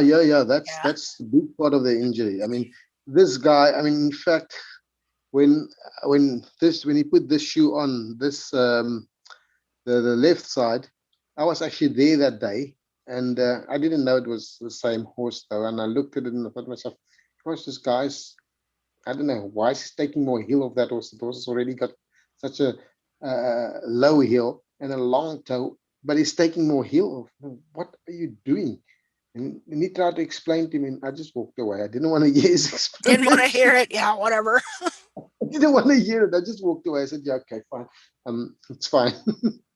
And then I went and I spoke to the guy, and I said to him, "Listen, you better go and check what's happening there." No, it's all right. He knows what he's doing. I said, "Okay, fine." After the gallop, they called me back. What do you think? I said, "Yeah, this is what needs to be happening there." And then he said, "Well, can you do it?" So I changed it and everything, and now the horse is moving out better and much happier.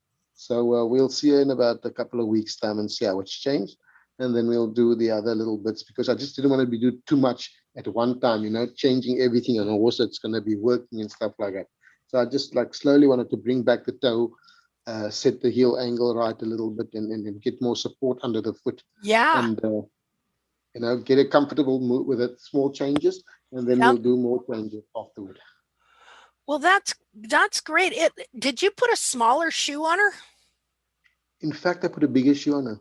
A bigger shoe? Oh, really? Yes, that's the funny part of it. That's amazing. Actually, I put a bigger shoe on a year than the left side. It looks like the left side's got a bigger shoe on, but it's not. Huh. The size on the left side is a size 3, and I've got a size 4. No, let me see. That's a size 2, I think. Yeah, and I've got a size 3 on her.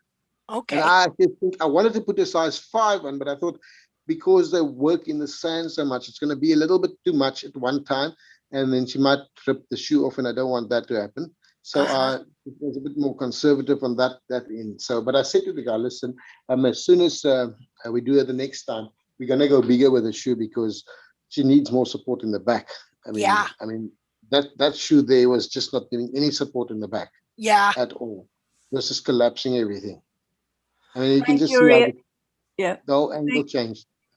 So again. Thank you, Risa, to telling that you would like to put longer shoes on her because I was a little bit worried. Yeah, no. I'm going to. I've got bigger shoes for already shaped. I'm just having it welded now because it's aluminium shoes, so it's going to be welded and a nice bar. I'm putting a wide bar in at the back, and then I'm going to put the dental impression material in as well to give more support to the back end of that foot. That'll really be great. I can't wait to see that. Make sure you take pictures. I'm sure you will. Yeah, I will. I will definitely take pictures of that one. This was So, an interesting one. what was the other foot like? Was it the same on the both front feet? Basically yes, but also no, because the other foot was a more upright foot than this one. This one Okay. was, the other one was a little bit better, but I mean, it came out quite nice. It looked like a pair of feet and when I was done. So, I mean, they looked fairly even. No, that's But the other great. one was a little bit better than this foot though. Well, what's really great here, what I see is the angle of that pastern is so much better. Yeah, I it's mean, changed completely. she's just looking to break down on that other thing. Yeah, that it's almost like she's rocking back on that forward heel that she's like leaning back. Yeah. If you look at that foot, I mean, if you saw the horse in walking, it would have been a completely. You would really see how she's actually like rocking back, nearly rocking back. Yeah, couldn't do anything but and can't break over. Yeah, can't break up because it goes way too long. She's Way too set long. up to break her leg. Exactly, With the foot like that. exactly. Or That's did break a you know. knee even. Yeah, but that's the thing. She had strained ligaments in the knee because of that. Yeah, I could see So, that. because and then in fact, I spoke to the guy today, that the chiropractor that works on her, and Uh-huh. because I sent him out, I said, listen, I've done this to the horse, I've changed a couple of angles. I want you to go out there and see if anything is out. Set it right and manipulate if you need to manipulate the back or massage or something. Find out if there's any sore spots in the back and stuff. And he actually sent me a message back earlier and he said, well, he found some points in the back, but it wasn't too bad because obviously I've changed the angle because I showed him the picture. He said, yeah, well, that probably might have helped alleviate and just change the stance a little bit. And he found some tight spots in the sacroiliac joints, which he released and set back. And then he said, by the way, but the one front hoof, not front hoof, front pastern was quite tight. So I said, yeah, that's the white one. He says, yeah, it is the white foot. So yeah, he says, I said to him that was the one that we really had to work on because that she had terrible angles on that. He said, no, but she feels a lot better. It looks like she's more comfortable on it. So that's Good. the thing. Yeah, you got to work with these guys to we set some different angles here, do some different things. Then the whole body changes. So immediately get the guy in to come and readjust and release some. They've got muscle memory where they hold on to certain Yeah. movement and guarding themselves. So he came in, just released all that, and so we just over the next couple of days, she's probably just going to do slow walks and trots just to get everything moving nicely Yeah. before we start working again. Well, So that's it will be great. interesting to see. I'm probably going to see her on Saturday and to see how she is and see how she's moving and if things are getting better. That's important. Well, that'd be great. And that'd be really great for you too. That'd be great. Yeah. So I'm just really gonna thank the Lord that he's watching over that situation for you. Yeah, no, thanks. We need every bit of help we can get. Yeah, no kidding, because just so much error and just well, it can be pretty disheartening. Yeah. And you see it more than I do because you got to be around all them people here and there. Yeah. And so much, especially how you get on the track. Holy cow, there's so much tradition and baloney Oh, I there. tell you what, you see these horses walk by and you see them and you think to yourself, what the hell was the people thinking when they when they were doing that. Yeah. You know, you can't say something because these people are very defensive about the farriers and very defensive about the people. So you Yep. just look at it and you can Yep. either comment to a friend, but otherwise you say something to somebody. Like especially this guy, when I told him about the fit, he was so apprehensive. We nearly had an argument. All I just did is made an observation. Uh-huh. And I said, okay, well, fine, let's leave it at that.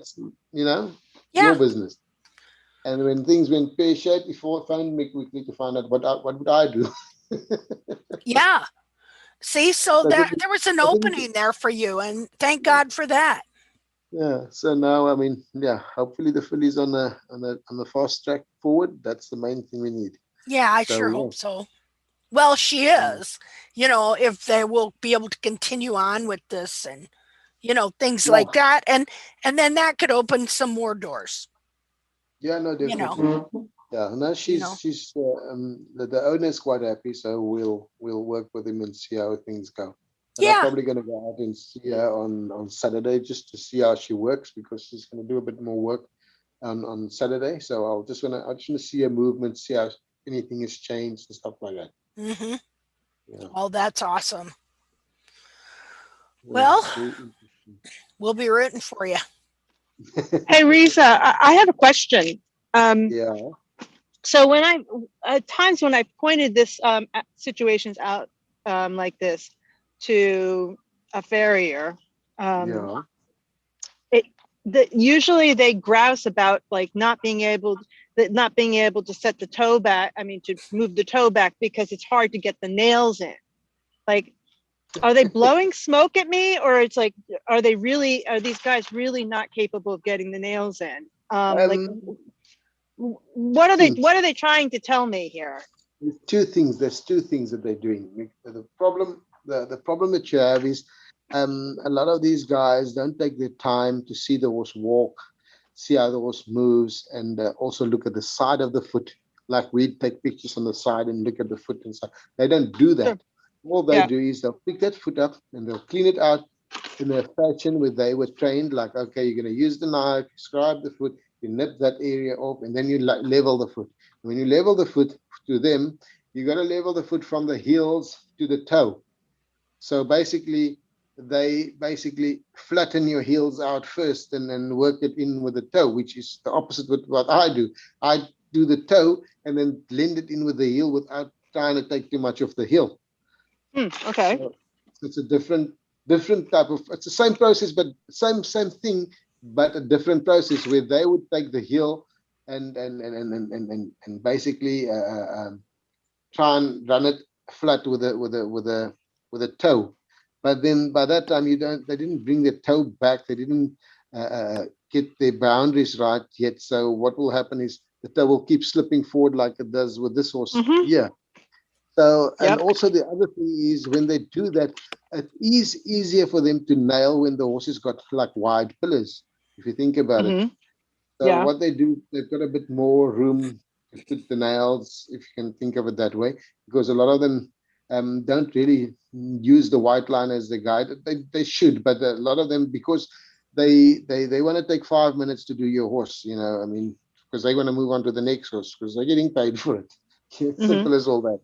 And so for them to do it easily and quickly, they'll shoe with the toe more forward because there's more room for them to nail in. So less chance of them of making a mistake in that way. But I mean, So if so again, so they're right to be concerned about like a high nail or something like that, but is that I mean, I guess what I'm saying, what I'm wondering, is that a reason not to try this? Because I mean, here this horse is already was already in trouble. yeah. So I mean, Yeah. I don't know what the thinking is, but I mean, I if can tell you you. Tell me, because I need to be able to have the conversation with them and be more persuasive. Okay, I don't know if you're I, going to be able to do that, but I can. okay, but yeah, help me. Let me at least give me something more to go on, because Okay. all I have is biomechanics, and Yeah. as Riza even pointed out, forget biomechanics. Most of them aren't even looking at the side of the foot, Yeah. They don't see So it. Yeah. So yeah, tell me.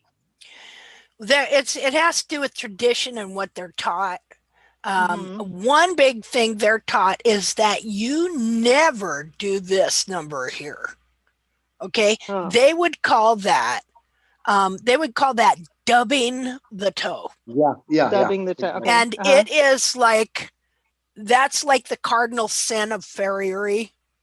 Huh. Okay, because they want to make all the feet look pretty like this. See, Yep.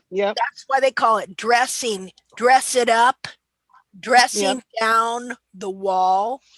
Okay, this is the number one commandment of what to do, and this is the number one commandment of what not to do. And so they don't know the anatomy of the horse's foot. They flat do not know the anatomy of the horse's foot because hoof capsules are hard to remove. And so they basically look at this like a block of wood, Mhm. okay, and that it's just a capsule with parts in it. They don't know that the horse actually has a foot in there, and they don't know what the true foot of the horse looks like. Now, and so they will never do this. And see, and if a farrier was to look at this, they would not like this job at all. But see, what they're not seeing is that what Riza is doing is he is correcting this hoof capsule, and this is all you can do right now because you're going to correct this hoof capsule to where eventually you will bring the wall down so that you don't have to do this. Yeah, Mhm. yeah. Yep. See, That is and it because it's migrated forward. So we got to bring it back. If you don't bring it back, you're not going to get anywhere. yeah, Okay. and so eventually this won't be here. All these horn tubules will come back in an alignment and lift everything up, and it will look like what they think it's supposed to look like, but it will be the true wall and true foot of the horse. It's just not going to be you rasped it so it looked like it didn't have distortion, when in reality it really had distortion. And all you did here was make it worse. You Yeah, they know, thinned that wall out quite a bit. yeah.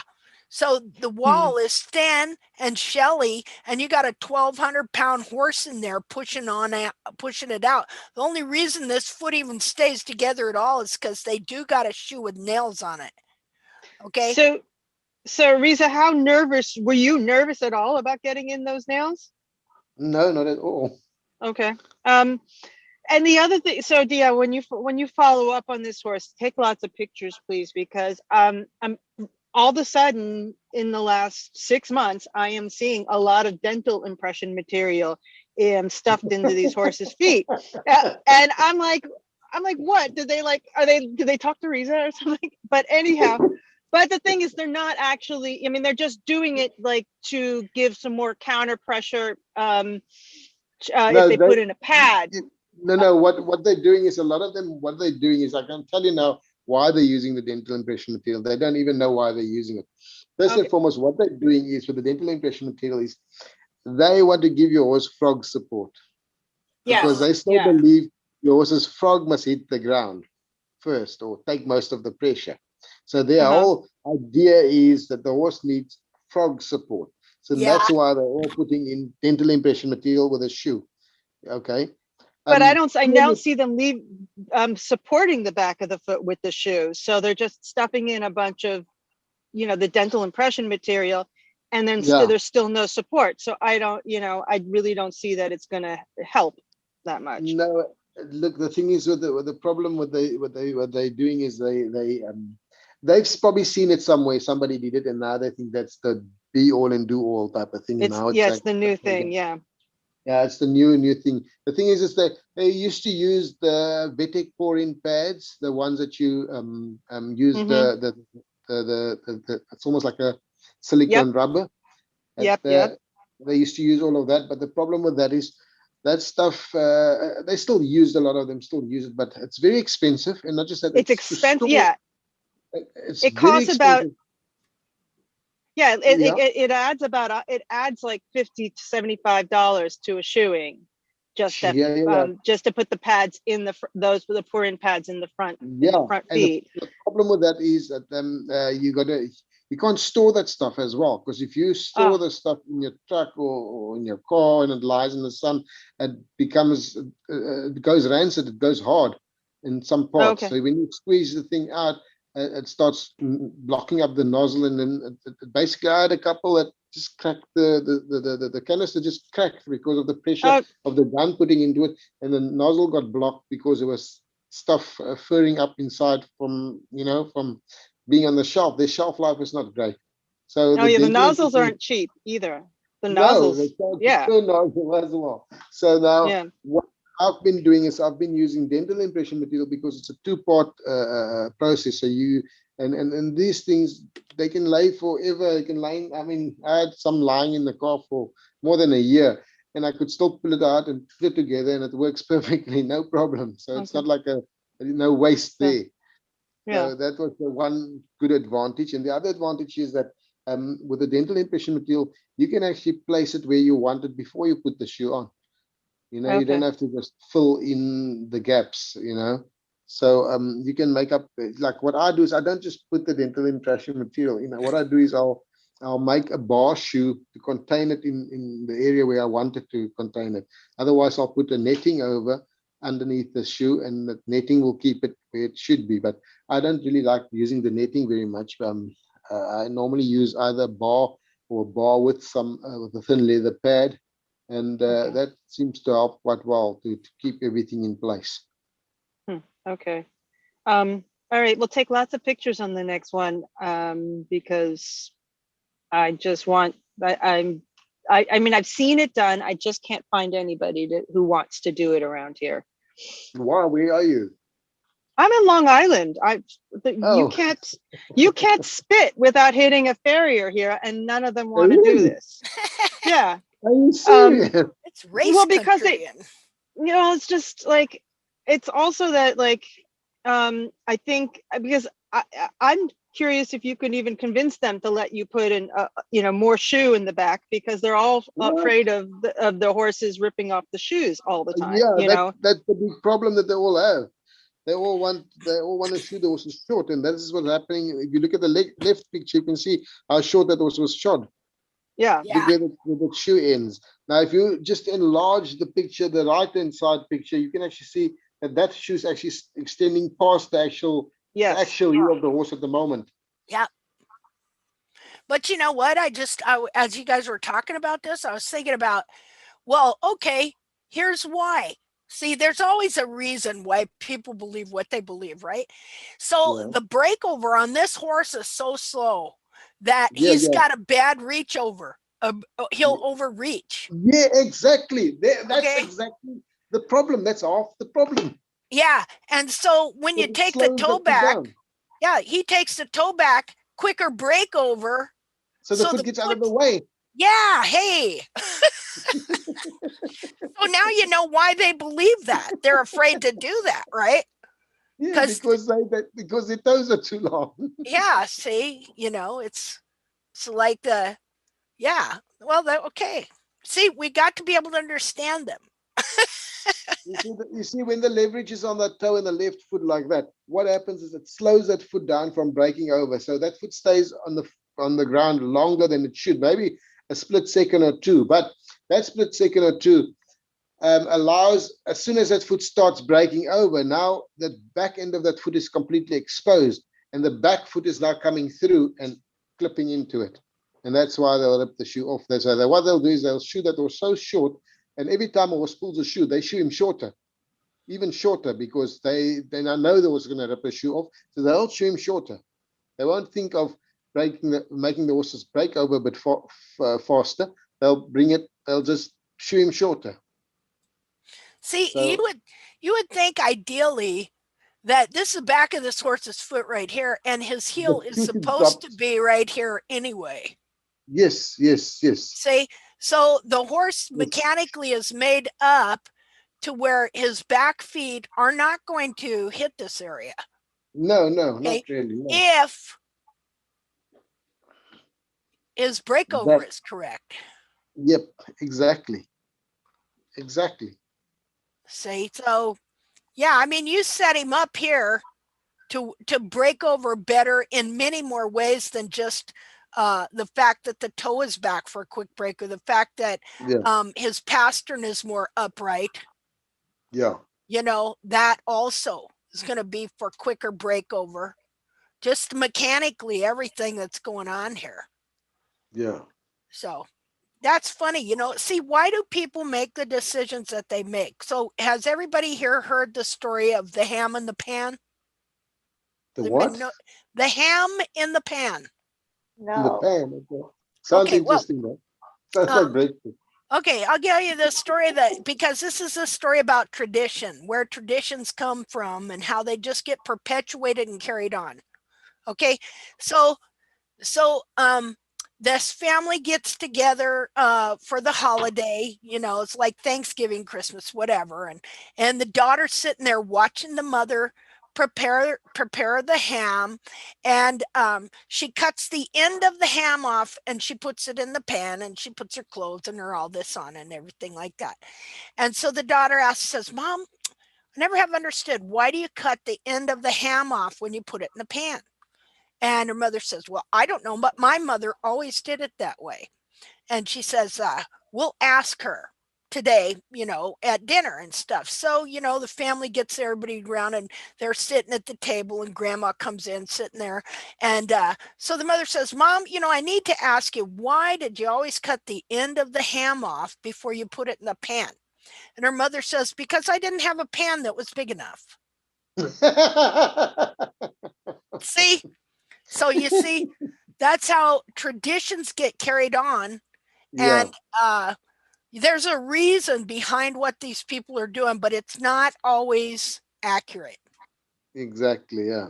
So, Yeah. They don't tell you the reason why they're doing it. They're just yeah. doing it because they're doing it because they know the reason why they're doing it. Yeah. Well, and in this case, they flat know if they put any shoe out behind here, because this horse is probably breaking over slow, it's going to, back foot's going to come in, hit that shoe, and pull it off. Yeah, exactly. That's what's going to happen. But That's they exactly what's going to caused happen. it Yeah. because they don't know that this wall is supposed to be like this. And even if they knew it's supposed to be like this, they don't know how to make it that way, because No, they they don't. don't know the anatomy. They don't know the anatomy and how the hoof capsule works and things like that. Yeah, they just, I mean, look, I mean, I think it's just the way they were taught how to do things, Yeah, and it's the way they're taught. It's that's how they do it. traditions. They just follow the process what they were Yeah, taught. I mean, and then basically most of them just look at the horse's foot from underneath. They don't yeah, even look at the side views of the foot. yeah. They don't take pictures, No.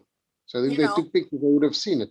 Yeah, well, they would have seen it, but they wouldn't have known what to do, because again, they're not taught the anatomy. Yeah. So and they don't know the anatomy, and the whole hoof care industry is messed up and stuff. So, you know, you're fighting a whole industry. See, you're dealing with all those farriers, you're dealing with the whole industry, including the vets, Yeah. you know. Because they all feed off each other. Yeah. They all feed off each other. They And all they're still back in the medieval ages, whereas every other, well, I don't know if everything else advanced, but they're still back when doctors didn't wash their hands and were killing us all, you know. now they wash um, their hands. yeah.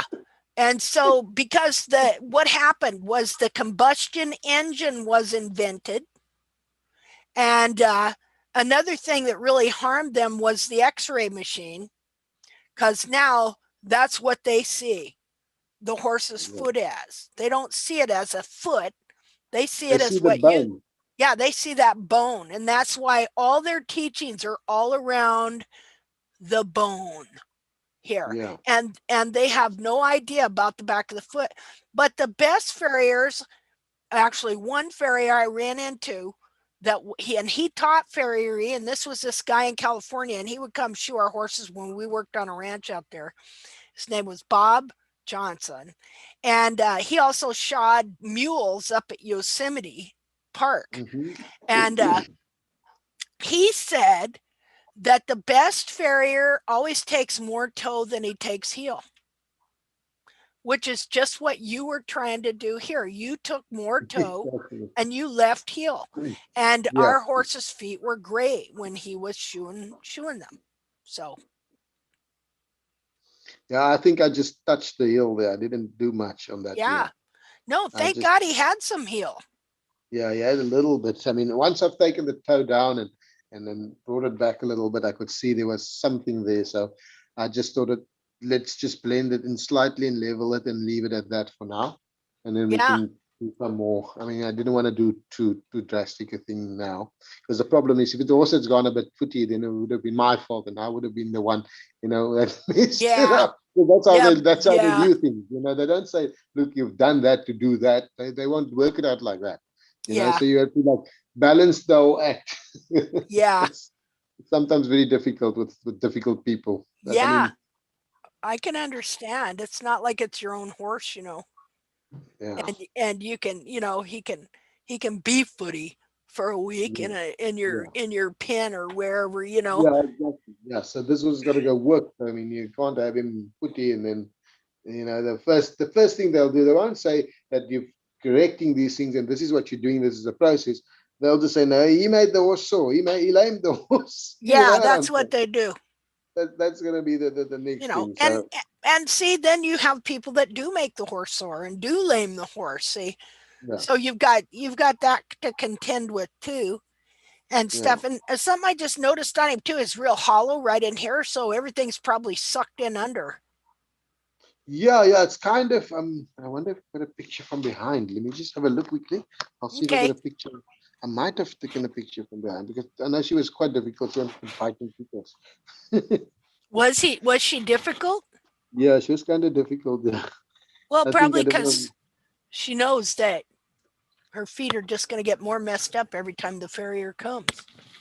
that's probably the reason. Let's have a look and see if I got a picture from Or behind. she's on, 20 gallons of grain a day and Hmm. skyrocketing through the roof, on molasses and sweet feed, Yeah, okay, like I've got racehorses one. do. Yeah, they feed them all sorts of unnecessary stuff. Mhm. Okay, yeah, I've got a picture of the back of this foot. Okay. I'll send it to you now. Yeah, and looking at the back of the foot there, where you have the lighter pigmentation, does that look like there had been some inflammation in there too, No, or is that's that just the coloring of the foot. okay? That's just the coloring. It's not. Let's see. There we go. I'm sending you a picture now, Linda. Okay. Oh, I mean, it within the coloring though. No, or is that just like the shadow? Or Dirt. okay, got it. On the front picture, the first picture, the second picture. No, on the second picture On where the you second. can just I mean, the first picture, the foot's so dirty is kind of dirty, so I can't really. Yeah, it's kind of dirty. Yeah, the Or I mean, or first one. dusty or something. Yeah. Yeah, it's just the dirt that is stuck to the feet, I suppose. Okay, got it. And Linda, you mentioned hollow. Do you guys ever notice that like sometimes when feet are changing, like even if you like I noticed today that actually one of my horse's feet started sounding really hollow. Like Mhm. if I tapped on the side of like near the quarter. And Okay. does But that like yeah, go do you ahead. ever notice that like that sometimes just the sound, like the density of the foot, there's Yeah. and does that indicate anything, or like when you've noticed things like that, what does that tell you? It tells me there's separation in between a lamina there, and that's basically Oh yeah, okay, dead hoof. got it. You know, Yeah, it would want to break out easy and stuff like that. But what I was okay, talking about hollow was this area right here. sure. No, I think But yeah, I know what you're saying there too, because I was yeah. just telling somebody that the other day to tap on a hoof if it sounds hollow, then you got separate. hoof. Well, the foot that's been the most sore in the last few weeks, yeah, today was sounding a little hollow. So Okay, so yeah, so yeah, that means it's compromised and something's up there, separation in a lamina. sure, yeah, yeah. I mean, I've been kind of pretty much, yeah, I've pretty much assumed that. So but this is the first time I actually I could hear that. So okay, Oh, that that makes okay. Well, sense. that's interesting that you noticed that. Wow.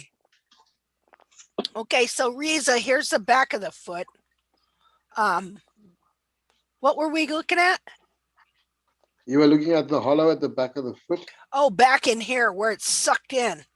Because look, there's no frog stay, so all the frog and everything is pulled under the foot and I sent everything's you another. pulled forward. Yeah, I've sent you another picture of the foot just after I've taken the shoe off. Oh, okay. I've got that picture there. Just a minute. Okay, it hasn't showed up yet, Okay. so we'll wait for a second. So you can Yeah, actually, the fairies would give you a hard time. You know that horseshoeing page that we got, yeah, you yeah. know, and stuff. They always complain about that toe dubbing. Yeah. And then when you look at their foot, you see they thin the whole wall down from the top right down. Yeah, Yeah. yeah, because So, yeah. I mean, aside from tradition, what are they saying is wrong with toe dubbing? I don't know. I don't know what their whole fight about it is. I don't know. I don't know what their deal is there either. Um, other than like when they used to I'm gonna refresh this. Maybe that picture will show up. It still hasn't come. Maybe I ought to try to send it again. Okay, I'll do that. I'll see. Um, so back when they were shoeing, okay, I think it comes. Okay, I have this theory that all the good horseshoers got killed in the war. And okay, and all that was left were the horse traders who constantly did stuff to horses' feet to make them look like they had good feet when they didn't. And so if they're really big and flared and stuff, they would have rasped all down to look like a really nice foot when it wasn't. That's my theory. That's what happened, because I studied the history of all this stuff, and a lot of the good shoers that were patriotic and everything like that in World War One, they went in to the military to and shoe the military horses. yeah, while all the worthless pieces of crap horse traders stayed in England, okay, and stayed home. And so they were used to taking feet and like cutting the heels to make it look like they didn't have contracted heels, and rasping down the whole wall to make it look like the horse had no flares, and then doping up the horse and selling them, right? And so this became the tradition. That's just my take on it. And then they just started doing that and didn't know why. Okay, this is great. Wow. I mean, that toe has really grown out there. You see it.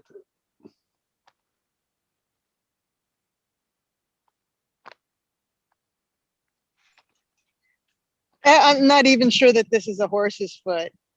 I'm like, what species is this again? And that's the horse on a track working.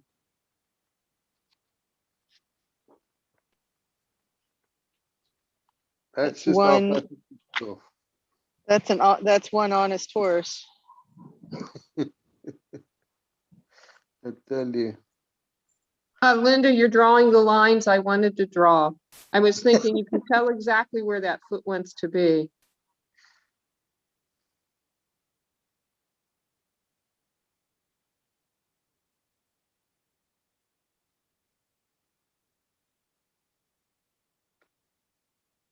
I mean, that's the foot the horse needs to work on. I mean, really.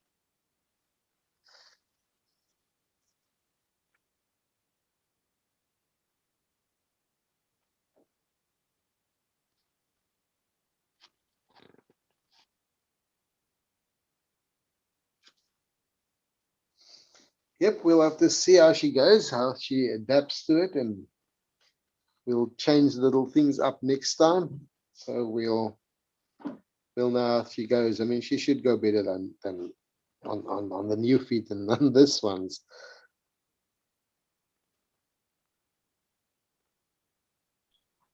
How old's the mare? I think she's just rising 4.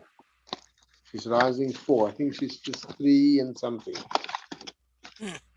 Well, I hope this helps her and she stays sound. Poor racehorses. They got a bad road to hoe because, they do believe in the longer the toe, the further the reach.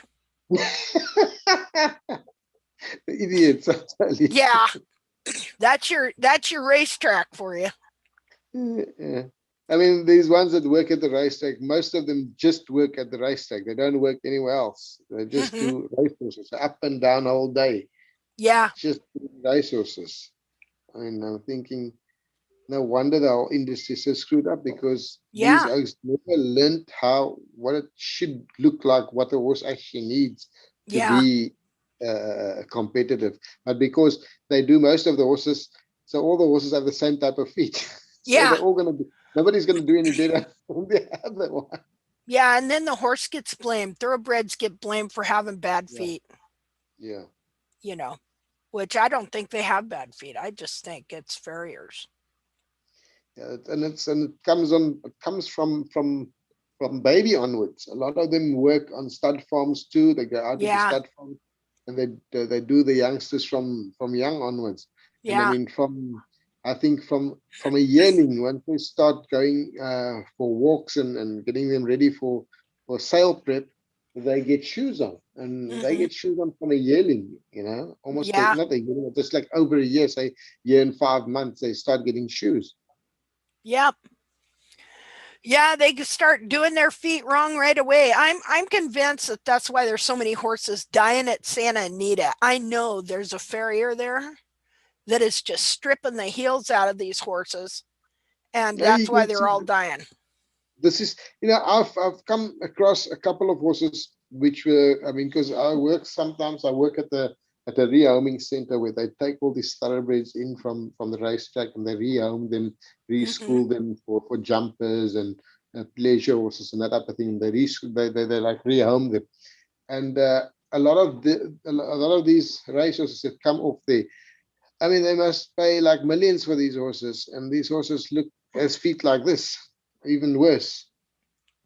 And I say, why can the horse run? It's because of that, There must be an issue, Well, and that's why so many of them break down. That's why if you're going to have a winner, it's a luck of the draw for you. It's a big luck of the draw. You just have to have enough horses that you can break down enough that you can manage to keep one sound till you finally get it to be a winner. Oh yes. You know what? I spoke to one of the top trainers, and I actually didn't speak to him. I spoke to his assistant, and we were chatting, and I said to him, like, geez, you guys got a lot of horses. He says, yeah, we've got another 100 and something horses to come in from the farm. I said, but geez, you don't know. He says, no, we don't have space. So I said, what do you do? Why don't you give it to other trainers? He says, no, we'll just work these ones as hard as we can. The ones that break, and the ones that don't break, they win because they fit. And the ones that break go back to the farm and we'll just bring in the others. I said, what? Is that how you train horses? He says, well, that's how the boss does it.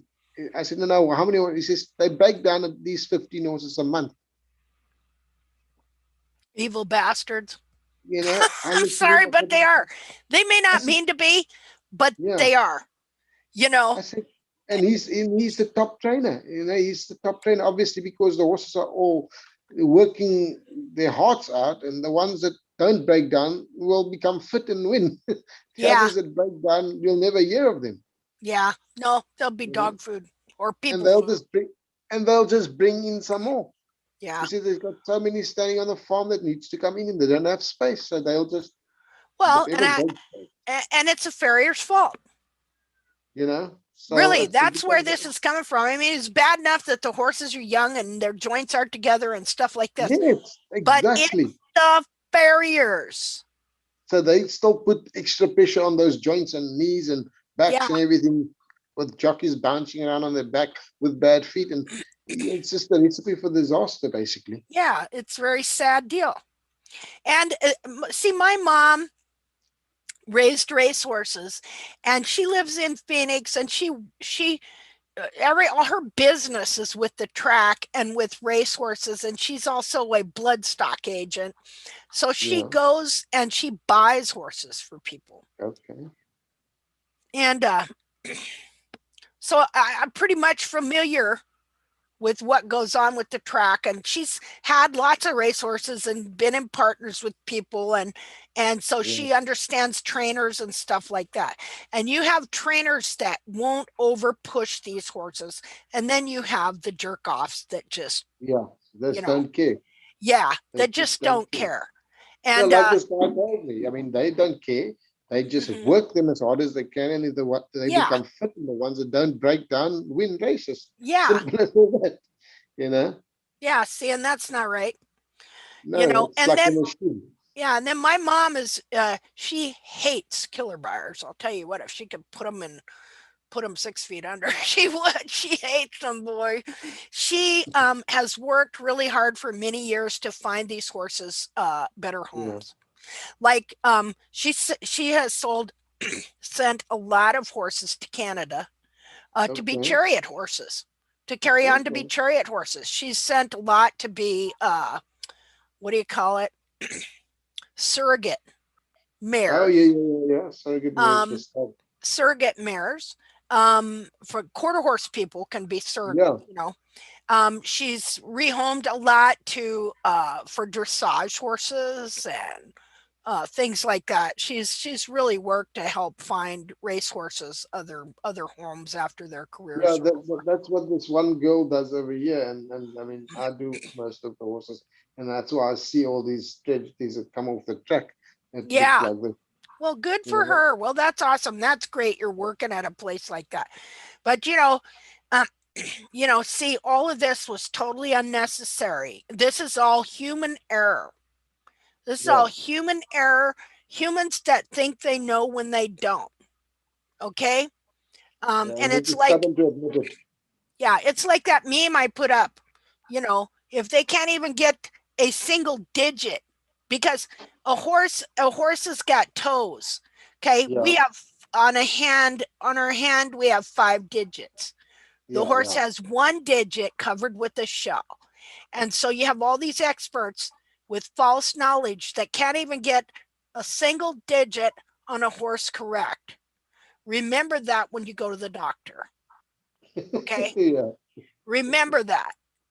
Remember that they don't know everything, and that some of the stuff they know is incorrect. it's Okay. what they learned in the book. And yeah, and this is a habit of man. This is how traditions get established that wind up not only killing horses, killing people. You have to take charge of your own health to a big degree, and not believe everything that comes out of doctor's mouth or a vet's mouth or any expert on any area. Okay? You Yeah, you have to always stay open that no matter how right you think you are, you could be wrong, because it could save your horse's life, it could save your dog's life, it could save your life. exactly. You know, don't trust the experts per se. All right. Well, we'll be looking forward to seeing what happens with this horse. Yeah, yeah, me too. So, what's the biggest race in Africa? Well, the biggest race in Africa at the moment was the Summer Cup. Uh-huh. I think it was for, I think the stake value there was something like, could have been about 7 million rand, which probably comes to close to $500,000. Ah, okay. And then there was another one that was about the Durban July that's going to be run in the next month. That one is about probably 5 million rand, which is also like, I'd say, hovering just under $500,000. And then there's the one big, it's not really a very big race, but the stake money is big because why they've got like almost like when you buy a horse of the certain sale, it qualifies for that what they call $1 million race, and they actually the race is run for $1 million. So you basically, when you buy a horse, you actually pay to run in that race. So if your Yeah. horse is good enough, you're going to run in that race. So the Yeah. stake money is partly made up of sales money as well. So yeah, it's like $1 million race, but then sometimes they break it up into two $500,000 races for colts and for fillies. Uh-huh. Yeah. Well, maybe your filly here will get in some good races after you fix her feet and win. We can hope for that. I'll just be happy if she's sound and she Yeah, runs the place. gets another career down the road, doesn't wind up on somebody's plate. Yeah. Okay. But, Well, hey, yeah, but thank I you think so much for sharing. not a I'm going problem. to end this thing and get out of here. My Okie dog's dokie. asking to go to the bathroom, and I got to go too. So here we go. Beauty calls. Okay. Well, hey, everybody have a great week. Yeah. Keep And well, everybody. Stay safe. yes, stay safe. I hate that saying. I'm sorry. That come up since COVID came up. Stay safe. Make sure you're clean and Wash your hands. 6 feet apart and all that other stuff. Okay, I'd say I don't even know what to say. God bless you. God be with you. You too, God you too. protect you. You're gonna need it. Okay. Okay, We all everybody. need it. Have a great week. Okay, you guys too. Keep Okay. well. Stay Thanks, safe. You everybody. too, bye. Bye. Bye And we'll bye. chat next week. Bye bye. Now